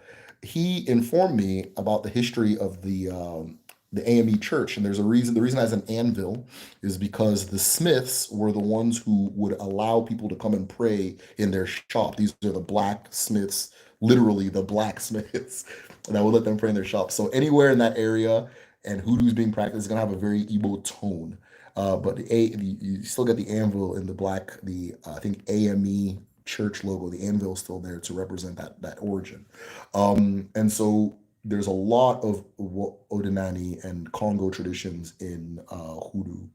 But if you understand African traditions, you'll know that we're all basically saying the same thing. Which again, it's not belief based. Okay, there's a river here. We owe her respect. There's land here. We owe her respect. There's a sky. We owe it respect. So wherever you take us, we're just gonna do the same thing over and over and over. Because it's who we are. Yeah. And what was I gonna say? But yeah, there's a lot of Odinani parallels to hoodoo. There's a lot of parallels, a lot of terminology. Like in hoodoo, they say like a healer is a two-headed doctor, right? A two-headed doctor, if I'm saying it right. So it's a two-headed doctor, but in Igbo, we say that a healer, a dibia, is a two-headed doctor. What's the two heads? It's Agon. Agon has two heads, one male, one female. And a healer, I'm like moving the phone everywhere. And a healer or a dibia is a person who can make those two heads, they face away from each other. But when you unlock your gift is when you finally make the two heads face each other, look at each other, right? So that's an example of how the Igbo tradition carries over. I've seen bottle trees. I think they do the bottle tree tradition. In a lot of hoodoo, it's very much done at home by traditionalists. A whole lot of stuff, just a whole lot of stuff. Even like I was reading something, it's in the folder. So I have a diaspora folder, and I was reading a document in there that's talking about like not only the fact that a lot of Igbo foods carried over into like into North America, but like a lot of the beliefs around that food go there. So, like for example, in a lot of places that hoodoo is strong, like in the South, a lot of the black people there will have will eat black-eyed peas in New Year's or around New Year's, and this is an Igbo tradition that I wasn't even aware of. But it's associated with like a lucky, like you're gonna have luck the year to come. Just different things. Gumbo, ngurumbo, same thing, all this shit. So yeah, yeah, yeah. Speaking of traditional food, have you ever told us? Ever since you told us jollof is kids' food, jollof wars on Twitter have become yeah, real funny. It's hilarious because this is some real like.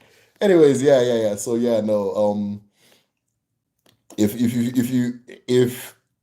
if you were visited by a person wearing a red cap and you're serving jollof and cookies, they're not gonna look at you too fondly. They're gonna say you're giving me this, that kind of thing. But it doesn't mean everybody doesn't eat it. It's delicious. So hold on. This is also why I eat jollof all the time. This is why our ancestor mother witness. Yeah, this is also why our ancestral mothers bear us witness. Land shall bear us witness. He said, there you go. So this might explain why certain people Dogon focus more on this. Aha. Why certain people like the Dogon focus more on the stars and the sand. Perfect. Island people focus more on the water. All these. Perfect. Perfect. What does Oyinna mean? Like your father's river. No, Oyinna. Like, no, not your father's river. Sorry. Oyinna.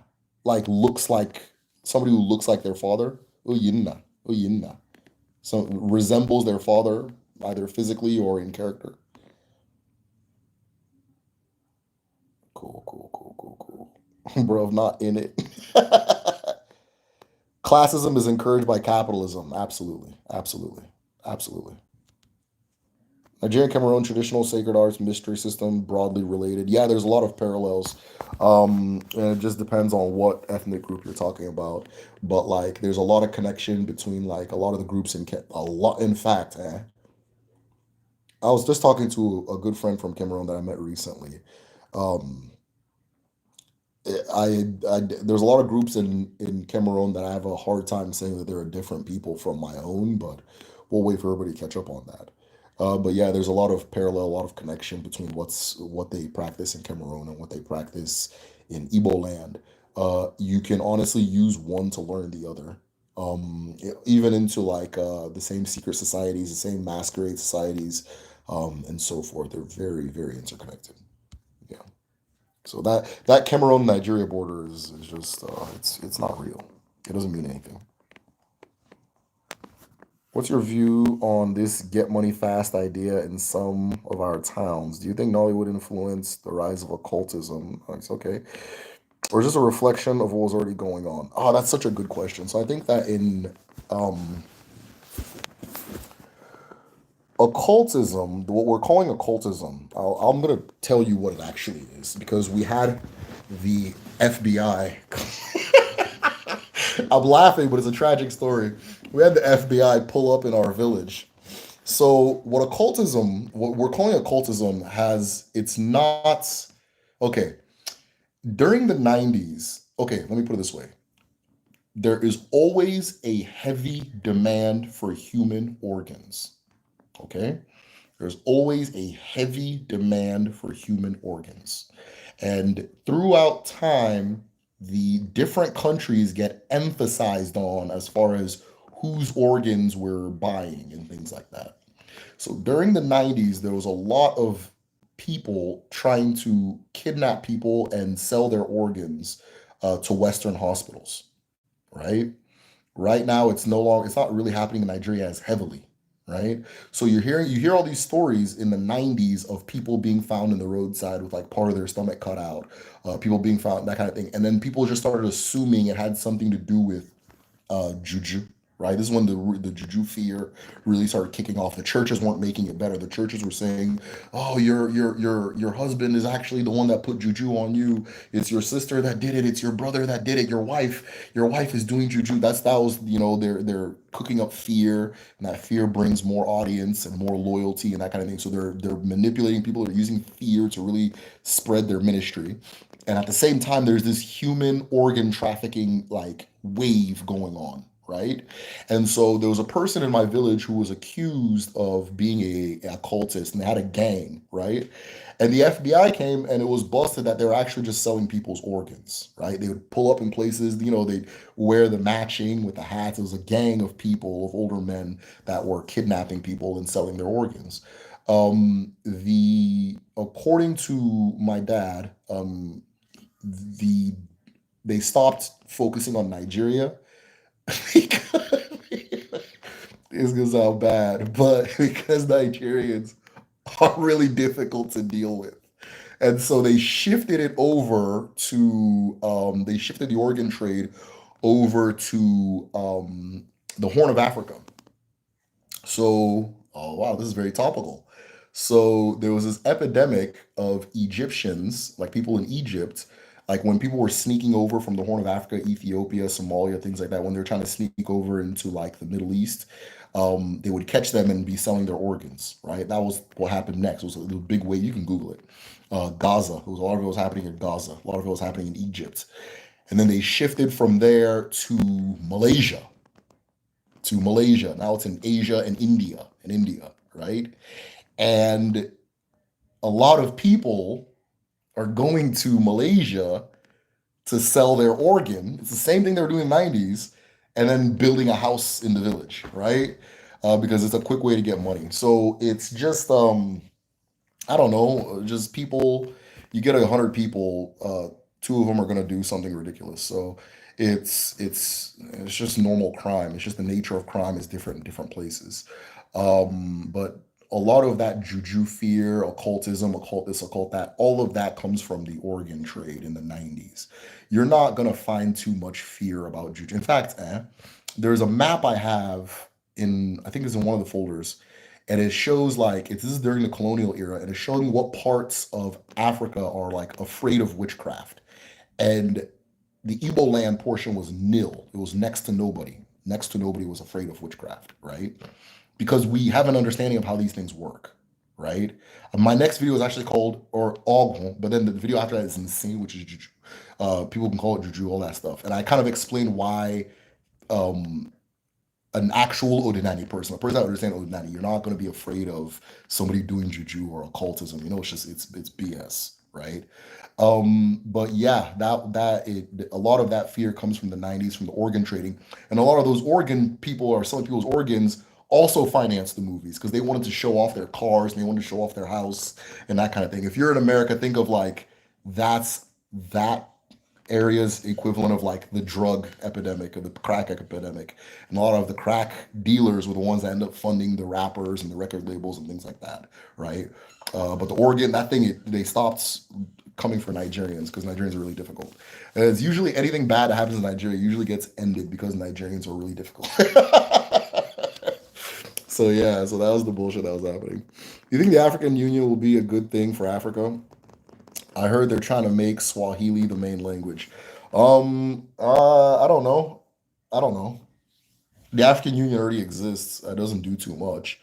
If they're trying to make it stronger or like tighter, it's not gonna work. Because it'll just end up being Nigerian. Then all the other Africans will realize what's going on. They'll get stressed out and they'll leave. But one out of four Africans is Nigerian. And so, like, for example, they're trying to make it so that like ECOWAS, West Africa, they're all using one currency and things like that. And I just think it's going to move everything to Nigeria, right? Because the volume of trade and things that's happening in like one town would eclipse some countries, right? And I'm not saying this to like brag or be like I don't even know how someone can see it as a brag, but I think people are going to be very uncomfortable about how Arab and how Nigerian and African Union would end up being, and they're going to be like, yeah, I'm cool on this. I don't really see the point either. Why would you have one button of control for an entire continent? And then you get the wrong person in power there, then all of a sudden here we are, you know. Um, I don't see the point, but some people like the idea. Uh, what else? Yeah, and then like Swahili, okay, that's cool, but like, why not Igbo? Like, why Swahili? The fuck? There's more people speaking outside than Swahili, you know? Like, you can come to my village and talk about, we're already dealing with this English bullshit, right? By gunpoint. Are you gonna bring Swahili by gunpoint, you know? Like, imagine if there was like a North America Union, and then somebody goes, "All right, and Aztec is going to be the national language of America." Man, like, yeah, yeah, yeah. So I don't. I think it's easier said than done, and that kind of thing. I think there's ways for Africans to work together outside of being under one state structure or like that kind of thing. You have to think about the logistics of a lot of those things. Like when they say, "Oh, Gaddafi was going to bring one currency," right? That shit would turn really Nigerian really fast. Then all them other African countries get stressed out like they always do, and then it'll end. I remember, I remember African Union in college. Everybody's like, okay, bring music from your country. And the Nigerians, there's like what, like 200 million of us. They had just like piles and piles. Like, bro, what genre? Like piles. And then some of them countries had like one song. So then they started getting stressed out, like, oh, you guys want to turn into a Nigerian thing? You guys want to turn into a Nigerian thing? And it's like, bro, like, Yeah, it wouldn't work. They just get stressed and start hating, and then it'll end. It will just turn really Nigerian really fast, just because of the population. It's just like Asia. Like they're never gonna have an Asia Union. It would just turn into China. You can do it in Europe because they're like relatively similar size, but it's gonna turn German. You can't have a North America Union. It'll just turn into the U.S. It's like saying, oh, Canada and America will merge. Well, it'll just turn into America. It's just not. Fuck. Yeah, they got parking lots bigger than Canada, with more people than Canada out here. That kind of thing. So yeah, they're just gonna hate. All right. So do you think okay, Pan-African philosophy in general? Yeah, I think there's ways to go about Pan-Africanism outside of like a single state structure. I don't even see the point. Or like a single currency, all that stuff. There's ways to go about it. I think that there are common struggles we have, but there's also a thing about Pan Africanism too. A lot of those common struggles aren't the primary struggle of the country, and it's going to be hard for somebody in like this hemisphere to understand that because we have a very Eurocentric way of seeing things, right? So you always hear these things like, oh, there's taking the resources, yeah, yeah. It's like okay, yeah, whatever, but like that's not the primary issue going on in like Nigeria. That's not even like the Europeans aren't taking more than fucking Tinubu, you know? Right? There's not the primary thing. So like organizing your whole structure to almost like specifically address Europe, it's not that's I don't know. I would need to make a video where I can sit down and really think my thoughts out, but I do think that a lot of like older Pan-African thought from like the era of decolonization, I do think it is a little outdated now, right? Like all these fake ass countries, Nigeria, all this, and they're not working. Why don't we just we had countries, or if you want to call it countries, we have our own identities. Why don't we just do that? Why do we have to like now start making things out of thin air? Like what the hell is Nigeria? The color green? And so then you take Nigeria, and then now you combine it with a whole bunch of other, and like what does that even mean? It doesn't mean anything. So yeah, so I don't know. I have different thoughts on that. I'm probably ranting too. Greetings to you. Thanks for your teachings. Please, what is the spiritual meaning of a beautiful tree right in front of my chi? Azuka, I think that's a better question for Adibia. Adibia would be better at like symbols than I would, but I do think it is a very, very, very good sign. That means there is life. There is life in that vicinity, and if there is life coming from that vicinity, you're doing exactly what you're supposed to be doing. You're on the right path. That's what I can tell you. But I would talk to Adibia. It's a very good thing. Sometimes the tree matters too. I will tell you this: it's not a bad sign, right? So long as life is coming, it's not a bad sign. Thank you for opening this presentation to questions. My question is about initiation Igbo religion, dude. In the West, the focus is usually Yoruba based, like Orisha. Yeah, so Orisha is very, very, Orifa, it's very popular here in the West, worldwide too. So it's a world religion. Um, there's no initiation into Udinani. The idea kind of doesn't even make sense. But there you don't get like nobody's gonna initiate you into acknowledging your ancestors, right? So your grandmother dies, and then you come to me, and I hit your head 3 times with a chicken, and now you can acknowledge her and put flowers on her grave. That's ridiculous. So I don't. So there's no initiation into like Odinani. Even like let's say you're a Debia by birth. The what we call initiation is just you if like you sitting down with your agon, the part of you that gives you that gift, and saying, okay, I'm ready to work with you. Let's go. I'm ready to work with you. Let's go. So maybe like Debia, but like a Debia is not like the center of Odinani. Um, so yeah, there's no initiation into Odinani. Odinani is acknowledgement. Odinani is cause and effect. Odinani is an awareness. It's a way of seeing the world, right? So this river gives me sustenance. I owe her respect. This sky gives me sustenance. I owe him respect. This earth gives me sustenance. I owe it respect. I owe my community the symbiosis, living together, community, that kind of thing. That's what it is. My chi says go this way, I'll go this way. My chi says go that way, I'll go that way. I have full faith, full confidence in my creator and the part of my creator that's within me, right? I go within myself to find my creator. So, no, there's no initiation for that. I think a lot of the initiation, like with Ifa, for example, I do wonder if it has something to do with the nature of enslavement of African people here. So, like, for example, maybe people had to do it in silence or quietly. Maybe people had to hide to do these things. I was told about a lot of the traditions of Africans here in North America, where praying at night in the forest, is something that happened a lot in the South, just because of the nature of the oppressor, right? So I do wonder if the initiation thing is more like, can we trust you? Okay, now that we trust you, come on in, that kind of thing. And then I do think that a lot of it, because people are coming from Christianity, they want it to feel like religion. They want it to look like religion. And the Dibia, the Babalawo, that aspect looks very close to religion to them. So they gravitate strongly towards it because that's what they've been conditioned to just like do.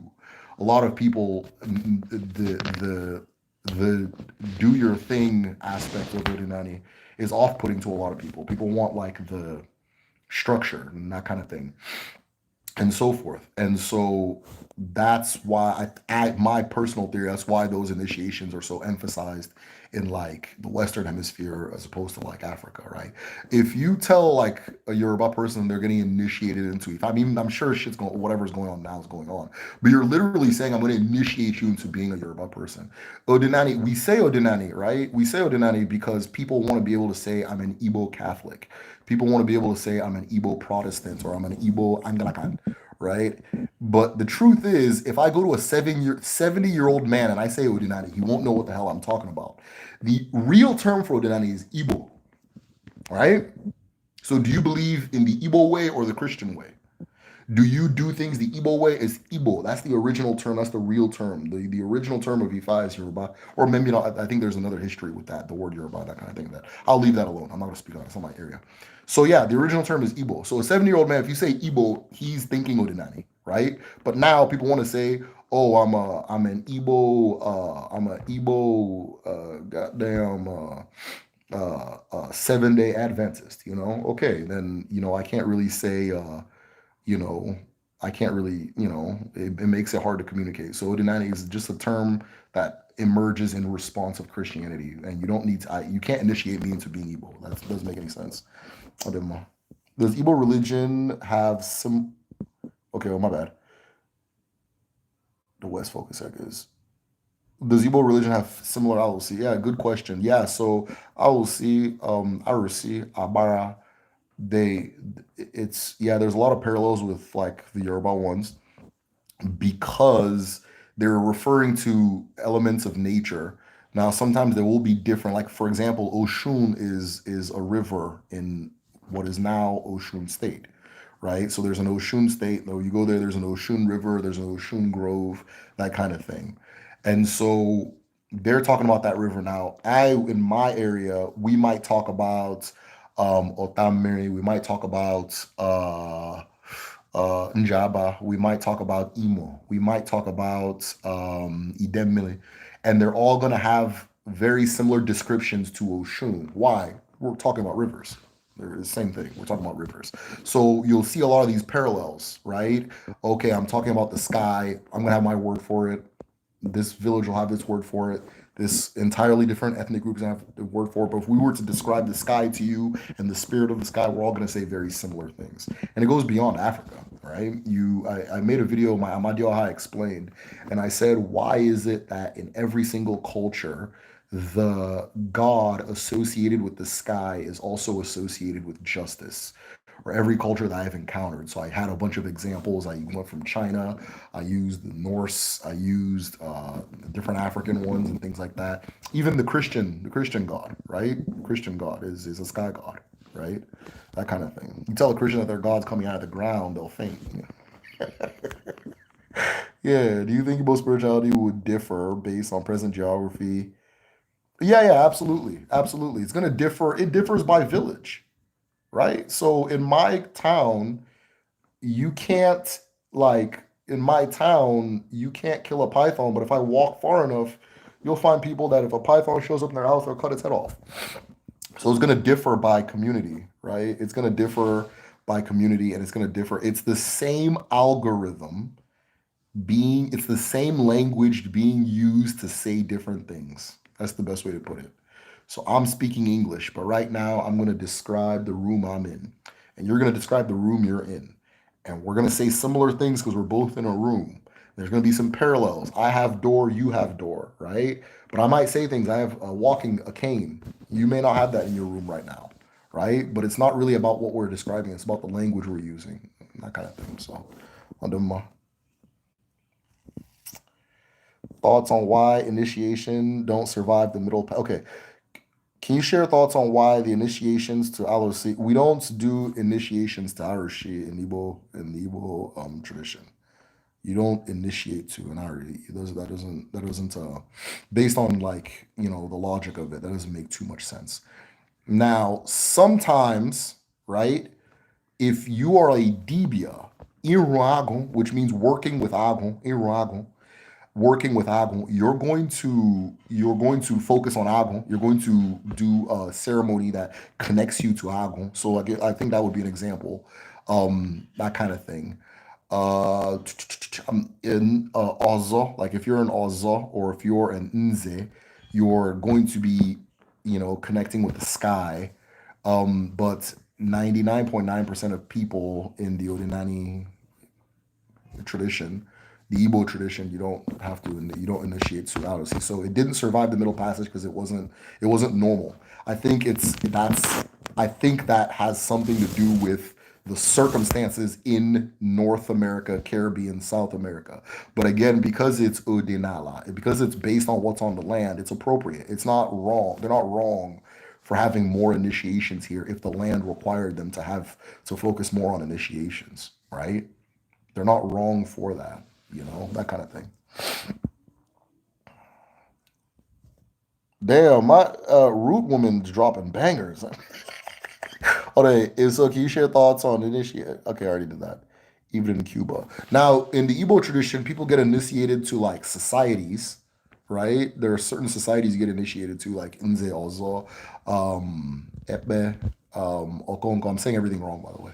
All those different places. There's different societies you get, and then within those societies, they have traditions in them. So, like Epe, for example, if you're initiated at a certain level, you can begin learning in Sibiri, that kind of thing. So you have to be like initiated to learn in Sibiri, but like think of it closer to like joining. Okay, for in the American context, and you guys are gonna like the example, but it's whatever. Like joining the CIA. Like I don't have to get initiated to like I don't know be an American. I guess citizenship. But I would get initiated to join the CIA. I'd get initiated to join a fraternity. So in African societies, we have equivalents to that, right? We have equivalents to that, and those things have initiations. But you don't necessarily need to like get initiated to like Moses, that kind of thing. It's funny you say that my sister and I noticed that whatever another race marries a Nigerian, the household always becomes Nigerian. If that makes sense, yeah, yeah, yeah. Our culture is really strong. He said, yeah, yeah, for sure, for sure. Yeah. So, and it's not like I'm not specifically just saying Nigerians too. I mean African children of the sun people. There's a nature that you have that wherever you go, it will take on that nature. You're a lot of liberation theology. We always talk about, oh, they're making us do this, we're making it. We don't really look at the impact. Like a lot of like somebody put. Okay, here's my example. Somebody said on TikTok, and I'm about to respond to this, that it was a. Have you noticed that trends from the 2000s look like, and I mean white people, trends from the 2000s look like now, and there's not much of a difference. Whereas like the 50s has a style, the 60s has a style, the 70s, the 80s. Do you know why? Because Black Americans consciously said, "Hey, quit copying us." And it turns out every single thing in America comes specifically from the African population here. Every every every single Gen Z, the Gen Z slang, the Gen Z. Okay, what is that's like a talking like a guy from the Bay Area in like 2010. That's all that is, right? The beatniks, just a bunch of guys trying to act black. The hippies, just a bunch of white people trying to act black.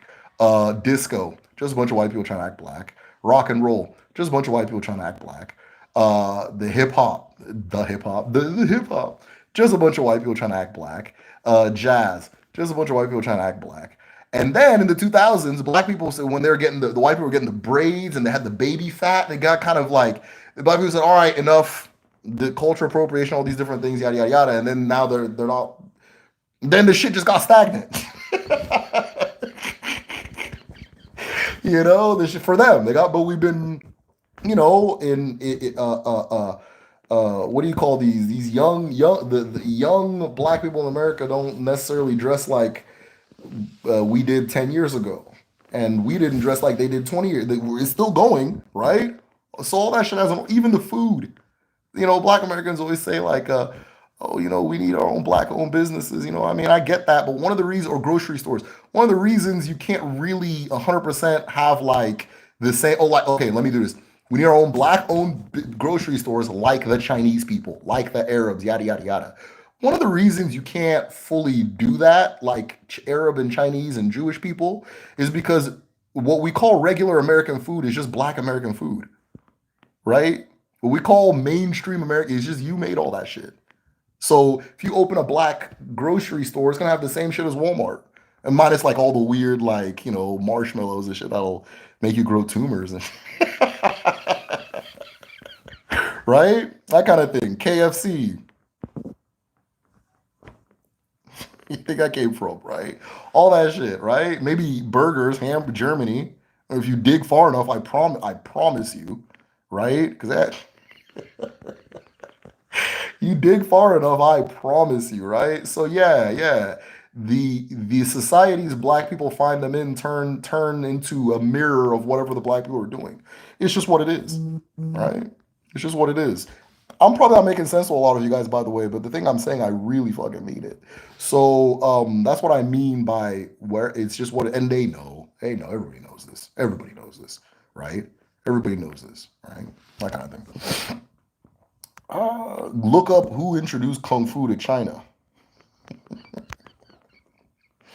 Okay, hold on. So every single has a chi.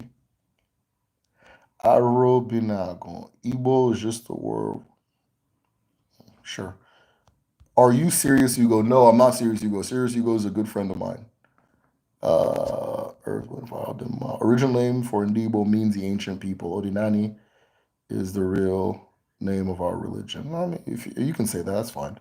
Odinani is what translates to what is done. Yeah, you're right. Can you practice ancestral worship, Odinani, and still be Christian? No. Because in order for you to be Christian, you have to say that your ancestor is Abraham, right? And I have plates in my local government that are older than the biblical Abraham. So in order for you to say that you are Christian, you have to say that you come from Abraham. You are a child of the God of Abraham. You have to acknowledge the God of Abraham, not the God of Awamama, not the God of whatchamacallit, Mbise, not the God of anything that you're actually from. It has to be Abraham, right? After we talk about the Lord of Abraham. You notice that in the Bible, Old Testament, all the neighbors had their gods, and then this one tribe had its god too, and they all had different names for it. They all had different names for their idea of Amadioha. They all had different names for it. So in order for you to be a Christian, you have to say that whatever is going on in my land is not the real thing. It's not real. That's actually the real one. You have to declare it, and you have to make a lifestyle of it. So no, you can't be Christian and be Odinani. You really do have to pick a side. It's impossible. And it's not impossible because there's something in Odinai that says you can't be Christian. It's there are structures in Christianity that tell you that you can only be this specific thing, right?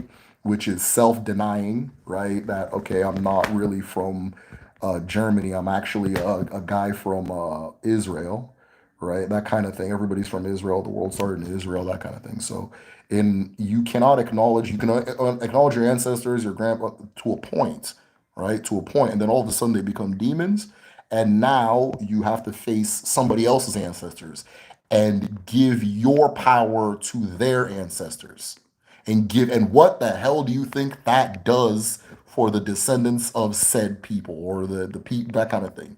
What do you think that does? If I'm taking my, do you know how much like I said before, anything that Africans touch turns African.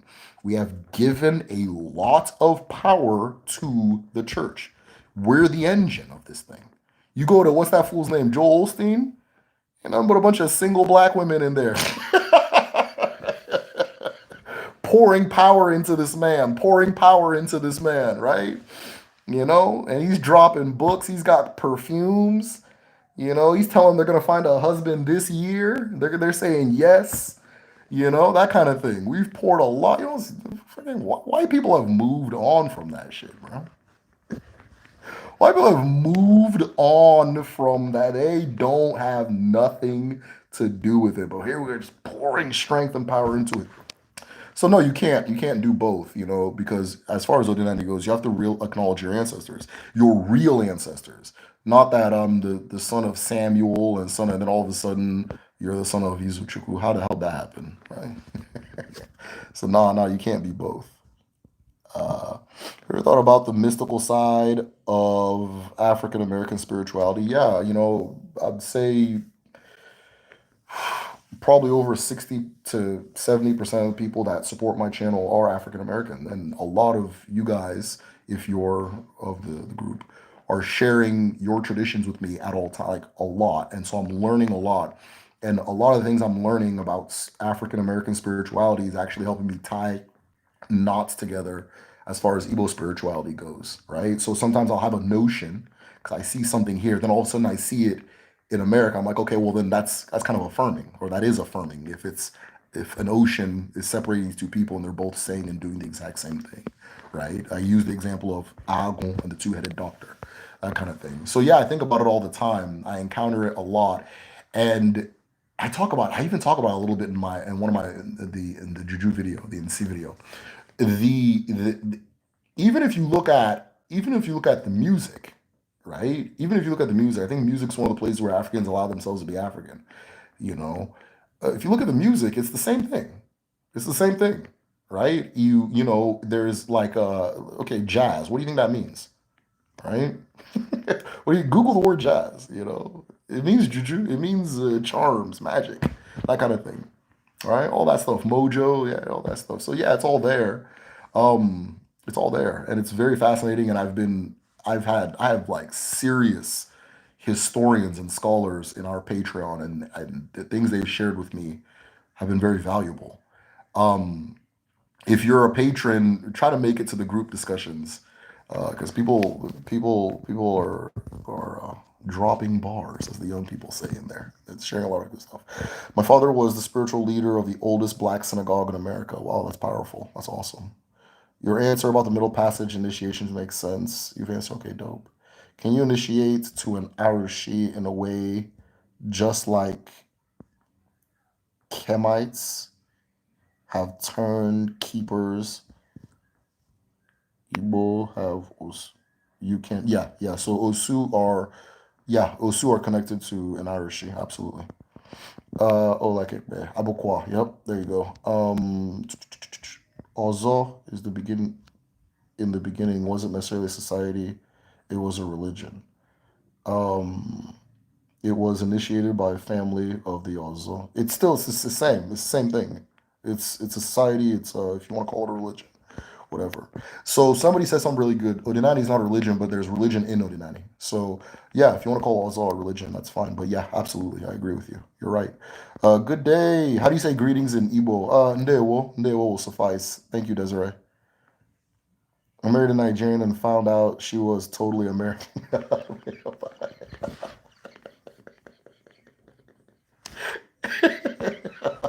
It happens. It happens. That's fine. Everybody's Americanized. America has everybody in the world's brain stem, right? And nobody does anything until America does it. There's nothing America can do that anybody will ever question or think is unusual, right? Nobody will ever be like, "Oh, why are those?" They'll joke about it, but they'll start doing it in about like 5 days. So everybody's Americanized, man. It's just what it is. Do you think Africans end up getting their ceremonial artifacts back from European museums? we'll get somewhere under the Pan African banner. I think eventually we'll start getting a lot of those things back. I think eventually we'll start getting them back as more people on the ground at home start learning the value of those things, and they're beginning to, and they're really beginning to. There's an awareness and an awakening happening. And so as that happens, these new youths, these young people, they become leaders. They start making certain demands, right? There was this Bini musician Rema. Recently, he did a performance, and he part of his performance was to highlight the fact that his people's artifacts are stolen in a British museum. They're kept in a British museum. If a person that with that kind of awareness has now spread more awareness to his listeners, and then if somebody like that ends up becoming a leader in like a substantial way, then yeah, I can see him putting pressure to get the things back. But people are becoming more aware of these things, and they're valuing it a lot more. So greetings is Kedu. Kedu is also Kedu is casual. Kedu is more like what's up. So the reason I said Ndewo is because Kedu is like what's up. So you wouldn't say Kedu to like an elder. I have this book from the 1930s, and it's an Onitsha man, and he's writing, and he's like, the youth today have lost their culture. They're using terms like Kedu.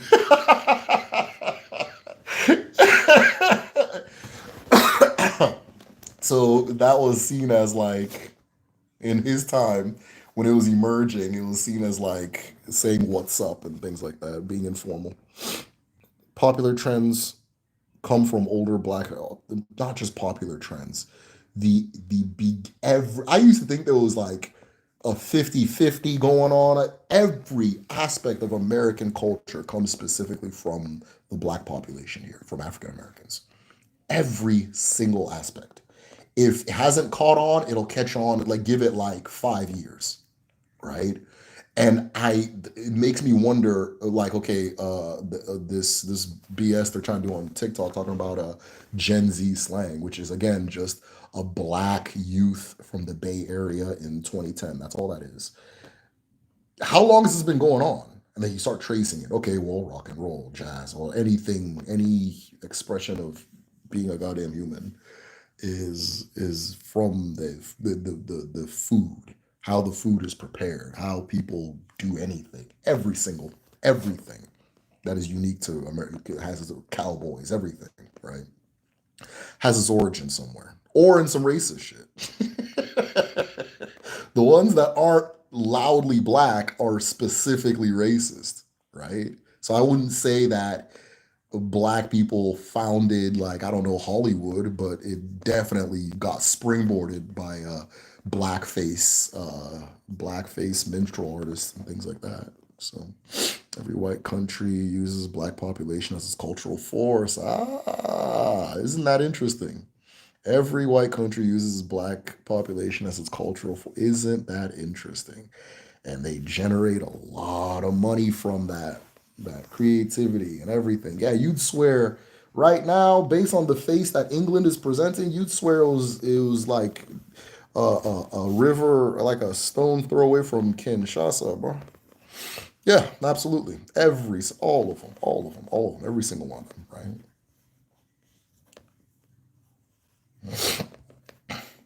They started wearing business casual to the club.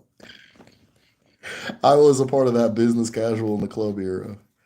Hairstyles, music, the food, it's all been copied. Yeah, it blows your mind. It blows your mind. The extent is insane, right? What do you think is the reason behind this? We'll talk about it on Patreon eventually. I can't talk about it on, I got them. It's 21 of you guys in here. One of you guys work for that department.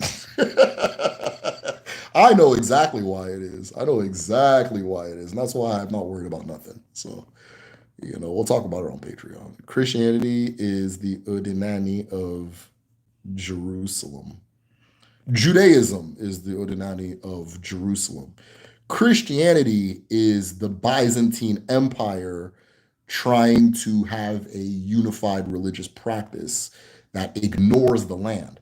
Oh, I ran into the most mind blowing revelation. I always had suspicion of this. I always suspected Islam and Christianity are the same religion. and because there's absolutely no difference. And like you come to find, so I've something I found recently, and I'm still looking into this, right? So anybody who knows better, correct me if I'm wrong. But the around the time Islam emerges, it was actually a protest or a response to the deification or the spreading of this idea of the deification of Jesus, among other things. Also a protest against the Byzantine Empire and yada yada yada, right? And so the Muslims, they didn't call it Christian, all these things, but the Muslims say, no, we're going to do the faith as it says in the book. We're not going to do it based off what Justinian is telling us. And we're going to take over all these places. We're going to free them from their previous oppressors and yada, yada, yada. But it's the same religion. It's the exact same religion. There's absolutely no difference. But it's not the Odinani of anywhere. Christianity and Islam are not the Odinani of anywhere. They're specifically designed to not be attached to land. They're not attached to land, right? I'd say Judaism comes closer to being the Odinani of Israel, right? Um, than Christianity does. Christianity and Islam are two different. They're a whole different box, a whole different category. That's why, like like a Jewish person is not going to go door to door trying to convert you to Judaism. No, 90% is not going to go door. I don't care if anybody. I'm archiving, right? My project, what I'm doing is archiving, and plus, my chi compels me to do what I'm doing, right? I don't have a reason for it, and that's just what it's going to be. But I know this is what my chi wants, and I'm doing it. But I'm not here trying to like convert people. People come to me all the time, like, "Do you think my ancestors are Igbo?" And if they look, I'll be like, "Oh, you kind of look like you're from Ghana, honestly." Like, I'm not here trying to evangelize. I don't want us to ever get into that habit. Now, in Igbo land, it would be nice if we like it makes sense to do it there. But then, like, there's never in the history of Africa one Igbo people will go to another group and start trying to convert them into being Igbo. That doesn't make any. That is, you can't even do that. It doesn't make any sense, right? So, but Christianity, Islam, they can do that because it's a state thing. It's state policy. That's what they are. They're state policies, right? They're state policies. It's not about the land. It's about who's in control and what they want you to do, right? That kind of thing. Not everyone has to be a descendant of Abraham to join in. One can just accept Jesus as their savior. Yeah, but what does that what how does the book justify the saviorhood of Jesus? It tells you that he was begotten by blank, who was begotten by blank, who was begotten by blank. And that lineage is not a small detail, it is the justifying fact, right? It is the justifying fact. It is a justifying fact of the religion, right? So because he comes from this specific line, there's a prophecy that says a person from this line will be the yada yada, this and that, right? And you're not going to go to a church where they're not talking about Abraham, they're not talking about this, they're not talking about in the beginning there was Adam and Eve, right? The first man was Adam, the first woman was Eve. Those are your first two ancestors. That's what they're going to tell you, right? So it's not that you accept Jesus as your savior and well, okay, in the beginning it was actually Ne Chuku and Chuku, but some people believe no, they're gonna say it's Adam and Eve. And then after Adam and Eve came Cain and Abel. And some people descend from this and some people descend from that. And then you, as a Christian, will think, oh, which one of these people am I? Which one of these people am I? Oh, I'm a child of Jephite, right? So yeah, it begins with accepting Jesus as your savior, right? It begins. You ever have a Christian try to convert you like a modern, like the white ones? They're slick. You'll be talking to them, and whatever you're talking about, they can relate for some reason. It'll just be like, oh, what you listening to? Oh, I'm listening to I don't know, NBA Youngboy. Oh yeah, man, I love Youngboy. Yeah, yeah, yeah. Yeah, you do music? I'm really into music. Yeah, yeah, I'm into music too. Yeah, I play guitar. You playing instruments? And okay, well, I mean, okay, what do you do? Okay, well, I rap a little bit. Oh, you know what? Why don't you come? We have this group on Sunday. We just get together. We make a little music. That'd be really cool if you don't have to perform. I just want you to come hang out. Like, that's anybody that's lived in the Midwest with them folk, that's how it is, man. So yeah, it's not about but that music is gonna get me into the yada yada. The Jesus will get me into saying that Abraham's my father, all right, and that Adam and Eve are my father. It's the thing. So no, you can't do both. Well, now he's about to figure out who your real ancestors are, your actual ancestors. Maybe Abraham is somebody's ancestor, right? Well, again, I got plates in my village older than him, so there's no way he could be my ancestor. You know. So one does not have to claim blood lineage from Abraham there. Okay, so let me try. I think that there are people who don't descend from Abraham. Like I think Abraham probably has siblings, I'm assuming, and things like that, right? That kind of thing. He probably has siblings, so maybe you don't, but you're gonna come from Adam and Eve. Let me leave Abraham alone. I'm bothering Abraham too much. You're gonna come from Adam and Eve, right? Adam and Eve from 3,000 years ago. You understand? They got gardening tools. They got gardening tools in my estate that are 9 times older than that.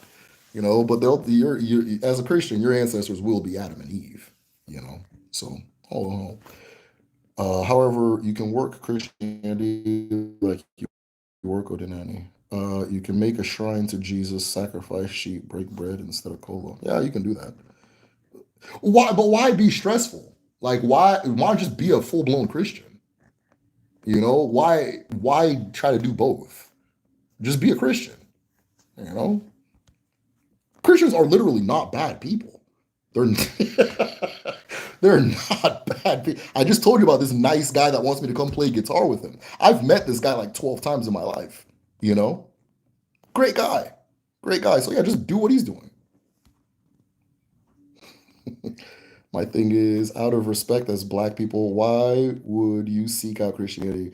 No, he's enabled destruction of millions of lands and the masses. Yeah. I was born and raised Christian, but as Igbo, we still have reverence for our ancestors. Okay, so here's the thing too, right? Again, it's not the Igbo thing that says you can't be Christian. It's the Christian thing. People can say they acknowledge their ancestors, but they're actually a Christian all they want. If I bring out Ofo and your father starts sweating, you're not an Igbo person, right? If I bring out Ofo and your father starts breaking a sweat, it's over. You're ethnically Christian. That's what you are. You understand? A lot of people are ethnically Christian. You understand?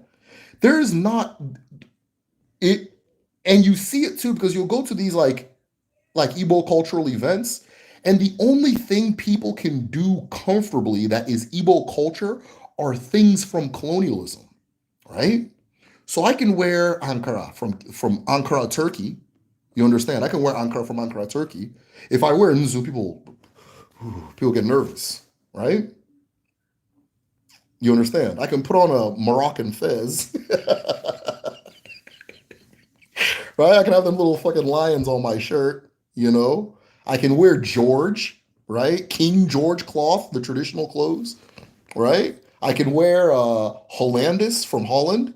That's the culture, right? I can eat jollof rice, right? I can eat jollof. I can dance to WizKid maybe, right? But if you put on Pericombo, all of a sudden the room starts getting nervous. Are these people still? If I was a Muslim, I say okay, I'm Muslim, but every time I see a Quran, I get nervous. And in fact, I kind of think the Quran is associated with the devil, but I'm Muslim, right? And if I see somebody praying the Quranic way, I get nervous. And if my kids want to do it, I say, no, no, no, don't do that. Don't do that. We don't do that. We're Muslim, but we don't do that. You understand? So why is it that once it becomes an African, when it comes to the African things, all of a sudden everything's super malleable, right? That you're an Igbo person, an Igbo man, but you can't touch Ofo without getting nervous. And what makes the Ofo bad is because your ancestors touched it, and they're demons. If you really dig the logic, they're demonic, right? That's what makes it bad. Okay, we're Christian, but we burnt down the family shrine, and we're Igbo, and Igbo, yeah, man, yeah, we're good at business.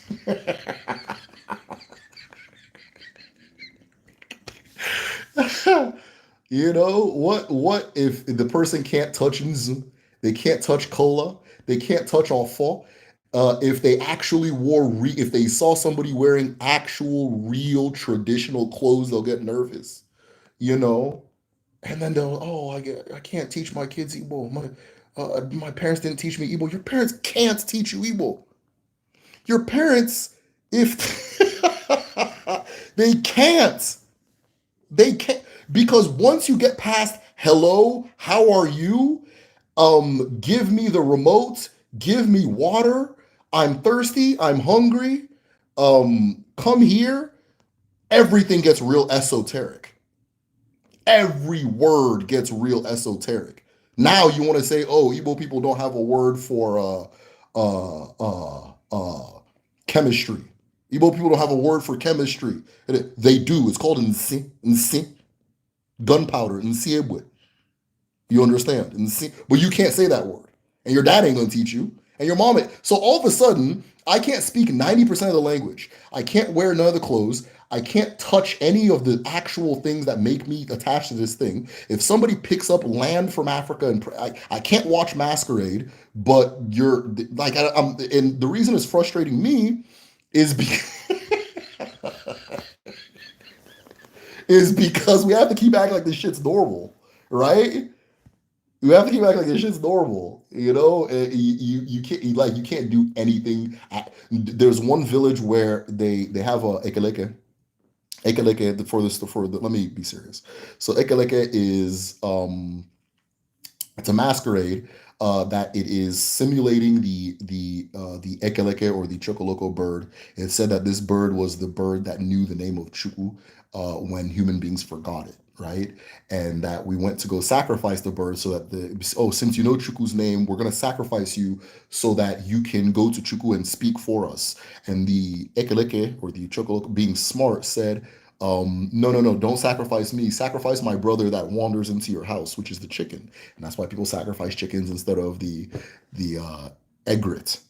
I think it's egret in English. Egret. Yeah, egret. Oh, it's ekalike.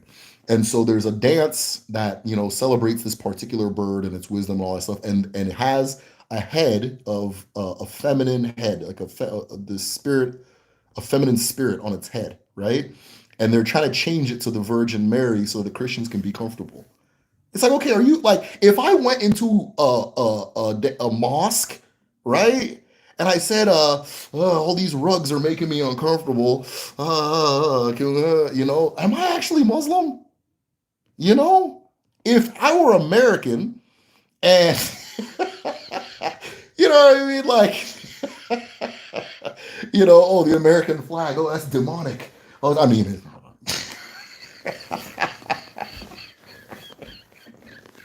yeah. Okay, America's a bad example. If you know what I mean, if you get to the point where you can't touch a cowrie shell, you can't. I mean, sure. Why are we still entertaining you? What are you doing? You just make this shit weird. You know. All right. Let me stop ranting.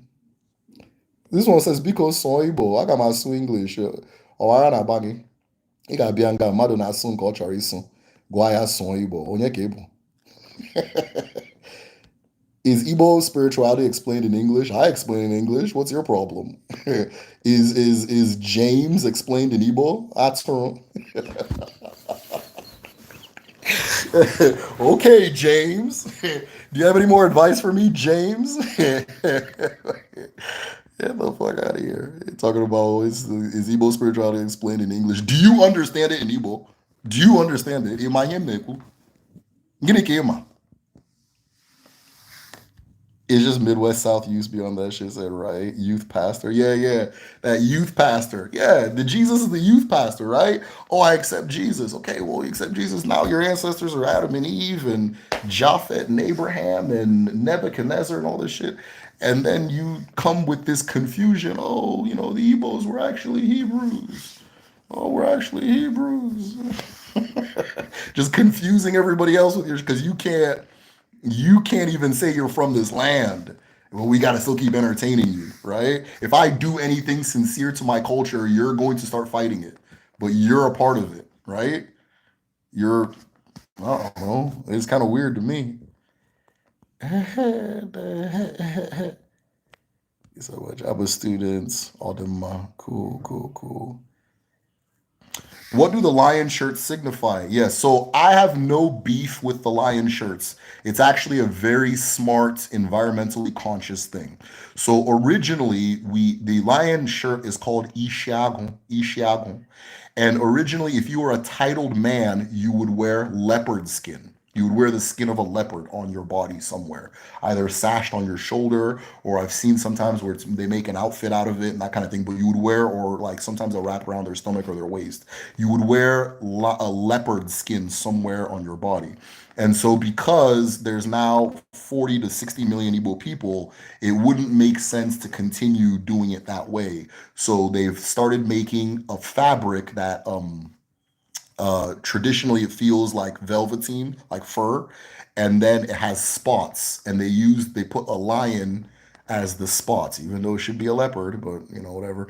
They put the lion as the spots. So even though I'm making jokes and I'm just playing around and that kind of thing, it's not it's not a bad thing that they switched to that, because originally it was leopard, right? It's still called Ishagon, a leopard head. But there's this debate: does Agon mean leopard or lion? And somebody who was on Camp Lion thought of the idea, so we're gonna follow their lead. But it's not. Don't. I'm joking and things like that. Don't think I'm like dismissing it. Or it's actually a really smart solution, because if we would have kept it as leopards would go extinct worldwide. So I don't know.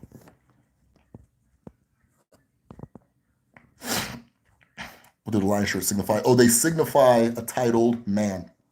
So a man who has been honored by their community with a title, then they have the honor of wearing it. But because it's not actually leopard, people tend to just wear it for fashion now, though that's the original meaning. But you'll see kids wearing it. You'll see like untitled men wearing it. You'll see women wearing it. So it's not. It's just kind of like a cultural thing at this point, like cultural pride thing at this point. But originally, it represented a titled man, and it still does. It still does. Same thing with the hat.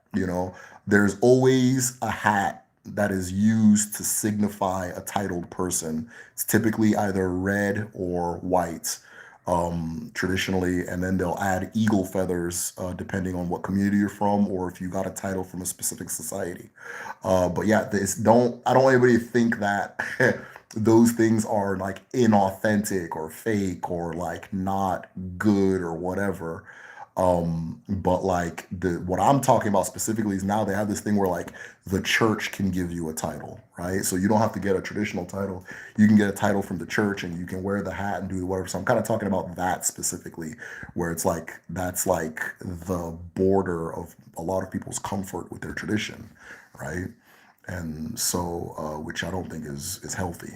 Um, but the hat itself, like the red cap, it signifies a person who has, if you want to do, who has become one with their chi, and who is a chi, like who represents their chi to a community, who's a guiding light, who's a leader, who's an exemplary person in their community, right? When the community sees that you are that person, they honor you with a title, right? Some people will then honor themselves with the title as well, but it's not less legitimate if you honor yourself. It's kind of like, I am this thing. You say you're this thing, then you become the thing, right? So it's not illegitimate. Both of them were actually just pretty smart decisions made so that they wouldn't, because like there's more Igbo people than there are leopards. So yeah, yeah. Chill. No, my family eats cola. They speak Igbo. They didn't teach me, but my grandma's teaching me. Good. But they pray to Jesus. Yeah, I guess. They also do church. I guess it's weird. I don't know. Good. Most families have a decent symbiosis where they can both can coexist, right? Most families have like a decent symbiosis, but there are some where it's just like they're just gonna keep claiming Igbo, but if you do anything Igbo, they'll call the police. And these people have become a sincere physical detriment for millions of people who are expressing themselves in their authentic way and that kind of thing. And I'm talking about banning masquerade after banning masquerade, and then they'll have a Halloween party, they'll have a Christmas party, will walk around dressed like Santa Claus. They'll take their kid to Santa Claus today. But if you do your own, they'll try to ban it. Then they'll say that they're evil, right? That kind of thing. So it's ridiculous.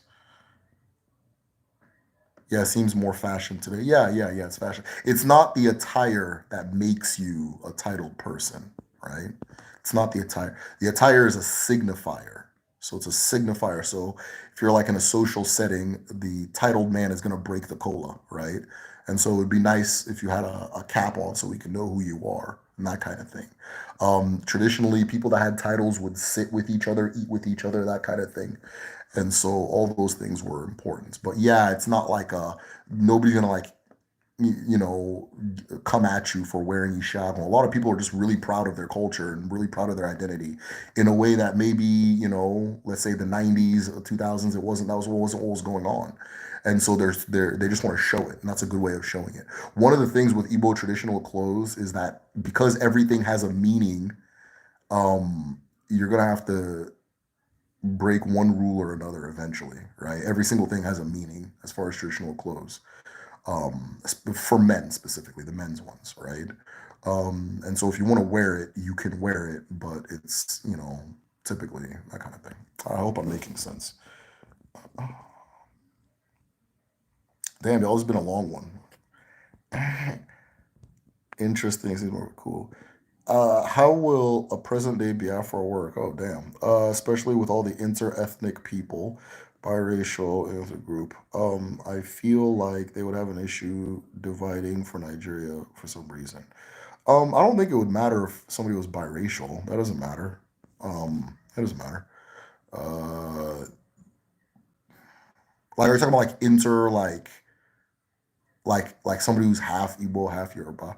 And then people have freedom of movement. You associate with what you want to associate with. You know, some people are fully Igbo and they want to live in the Netherlands. Some people are fully Igbo and they want to live in America. Some people are half Igbo and they want to live in Igbo land. So if let's say Igbo land is its own country and they want to be a citizen of that country, I mean that's as far as it goes. Now will other people react? Okay, you guys are separated. You have to leave now. I can see that happening. I can see that happening. It wouldn't be a simple situation, but I don't think it's like a blood thing. It's more of a loyalty thing, like where your loyalties lie and that kind of thing. Um, in Igbo culture, you're from where your husband's from. So if it's like a woman that's like married to like an Hausa guy, she knows damn well that she's uh, uh, part of that community now. you know, if it's like an Hausa woman that's married to an Igbo man, she knows she's a part of the Igbo community now. You know, so yeah, I don't see it not working. I don't think that's an issue at all. Um, but how would it work? I don't know. You'd have to tell me.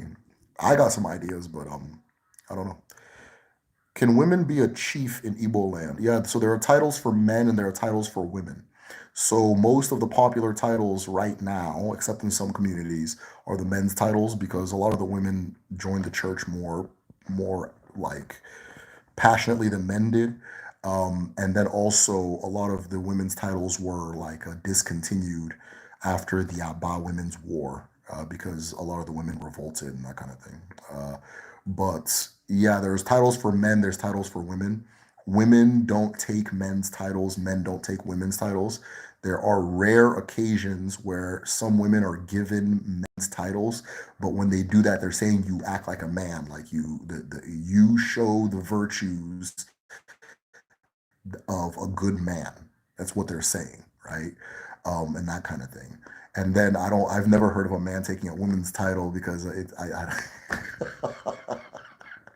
think a lot of the things that come from like a lot of the things that people celebrate about women are very tied to, or a little more tied to biology, that kind of thing. Like, for example, one of my great grandmothers was an Hoodoo, which was a woman's title in Igbo land. And as an Hoodoo, she would have ivory anklets, these big ivory anklets, like huge ivory anklets on her feet and on her arms. And then she'd wear ivory necklace and that kind of thing. And because she was an Odu. Like if she were walking, we would like I wasn't alive, but people would like lift her up, carry her up, and that kind of thing. So that was a part of her title. There's just a lot of things associated with it. But she got the title because one, she was a very successful businesswoman and a politician, and then two, she also had 10 children. Right, so I can't imagine a man getting a title for having 10 children, but I can see like, for example, there are women who like maybe the men like maybe a woman steps up in a way a man is supposed to, and the community acknowledges her for doing that with a men's title, but it's not common, that kind of thing. So yeah, women can have titles. There's 50% of titles are for women, 50% of titles are for men. But the men's titles are popular because men are still actively pursuing their titles. The women at home, abroad, they're not pursuing their own. So they've kind of become unpopular. What book was the Onitsha Man book? Okay, so the book was, he calls himself the Strong Man of Letters. The Strong Man of Letters. William, if you're on Patreon, message me. I'll send you a link to the book. It's on the Patreon library. But he calls, type in like, I can't remember the title. I apologize. But he's an Onitsha man, and he's talking about like, he's just talking about his culture, Onitsha culture, at the time that the book was written. And it's interesting too because he said that right there's names that are associated, like last names where you'll hear it and you'll know the person's from Anambra. And it's interesting because he said that these are the names, like first names that are becoming popular. Okay, this one, this one, this one, this one, this one. And it's interesting because shortly after that book was written, if you follow the history, the colonial administration would have then required people to start having last names, and they would then answer their father's names, which were just popular names of the time in the area. So I found the book really interesting. But he calls himself the Strong Man of Letters. I know that, but I don't remember the title. Type in like Igbo culture, Strong Man of Letters, or because I think you can find it online if you're not a patron. Um, Anyways, just message me on Instagram or something. I don't know if you're not a patron. I read Things Fall Apart. It's fictional, but the arrival of missionaries' sole purpose was to convert the tribes to Christianity. If not, they would go to extremes to force their will. Yeah, yeah. No, Things Fall Apart is a masterpiece. Okay, got you. Um, How will okay, okay. All right, guys. Looks like we're out of questions. So this has been a really good discussion. I've probably said things that are confusing a lot of people, which is fine. That's why the next live is here for more questions. That being said, if you're interested in learning the Igbo language, I'm actually trying to see if I can sign up for Igbo 2 this time around. I'm trying to see if, but it's like yeah, I want to see if I can. I want to take a Kedu class in my own school. So if you're interested in learning Igbo, it's www.kedu.me. We're currently signing up for the February class for February sessions. So if you're interested, www.kedu.me. No, not Igbo 2, probably Igbo 3, sorry. But www.kedu.me. Kedu. Otherwise, best way to support is joining the Patreon at patreon.com/the medicine shell. I'm going to be trying to release a video either tomorrow or Monday, but I really want to do it tomorrow. It's just I'm gonna have to be up all night. I'm hoping I can finish it tonight. I'm probably gonna pass out after this, to be honest. So if I do, it'll maybe be like Sunday afternoony evening. But either way, I'll release the video. Though you got a video is coming up very soon, and then we're gonna go back to the regular 2 videos a month that I typically do. I haven't done a video in a long time. I was feeling very weird towards the end of the summer. And I just didn't. I don't know. It's just I wasn't feeling inspired. But it's back. I'm good, feeling good again. And on top of that, I wanted to make 2 videos so that I'll be a video ahead. So that's what I'm working on right now. That being said, guys, oh god, oh wait, I got a question. Is it accurate to describe primitive culture? Can you explain to Bella? You're too smart for me. Igbo culture as one of acephalous societies. Okay, sure, you do explain it. Like a culture that lack a political hierarchy or a leader. I guess they didn't have a king. Okay, I can answer that really quick. Awesome. Okay, I can answer that really quick. So no, there was a structure. There was a structure. It just did it. It wasn't a fixed structure like a monarchy. It's a republic. So the Igbo people had republics where each family would send its representative to the Aha, um, or the Ogwa, whatever the community calls it, but the main congress of the community, all the people that hold off on the men's side, and they would vote on different issues that came up. And then after voting on the issue, like let's say they say, okay, we're gonna do XYZ, they would appoint somebody to be ahead of it who's a part of that thing, and that person would execute the thing. And then the government was split in two. So there was the men's government and there was the women's government, right? So the head of the women's government, or the women's government, would be also then split in two, which was the Umwada, the women that were born into the community, and the Ndiyem, which are the women who married into the community. And they have two kind of separate places that they do things. And then the men would have like the titled men, and they would govern their affairs. And then the age brackets, like usually kind of 4 6 year groupings of people, would be in like community groups based on their age, and that would also be a thing. And all these governments just kind of worked symbiotically with each other and so forth. There was a hierarchy. It wasn't absent of hierarchy, but the hierarchy was more merit based than birth. So, for example, my father is a titled man. He's a chief, right? He's achieved a lot in his life. He's a leader for the community. He's a voice. He's a person that the community chose to represent them. So he's a titled man. But that doesn't mean I'm a titled man, right? If I'm bumming around and I don't make it happen, I might not get a title. And if I don't get a title, then I'm not a leader. I'm not a leader because he's a leader. If he makes himself a leader, then I have to also make myself a leader.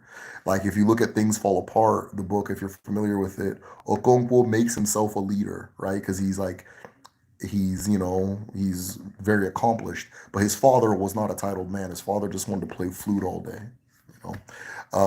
And so yeah, that's kind of how it worked. With the women's own is just marriage. Once you're married, you've got your title and that kind of thing. And then and then there's also the market women. They had their thing and all this stuff. So yeah, it's just yeah. So no fixed hierarchy. It was more kind of like person by person and so forth. So Odemma. So as I was saying, no gadi, no gato, kabla no tiraka, gadi no wa.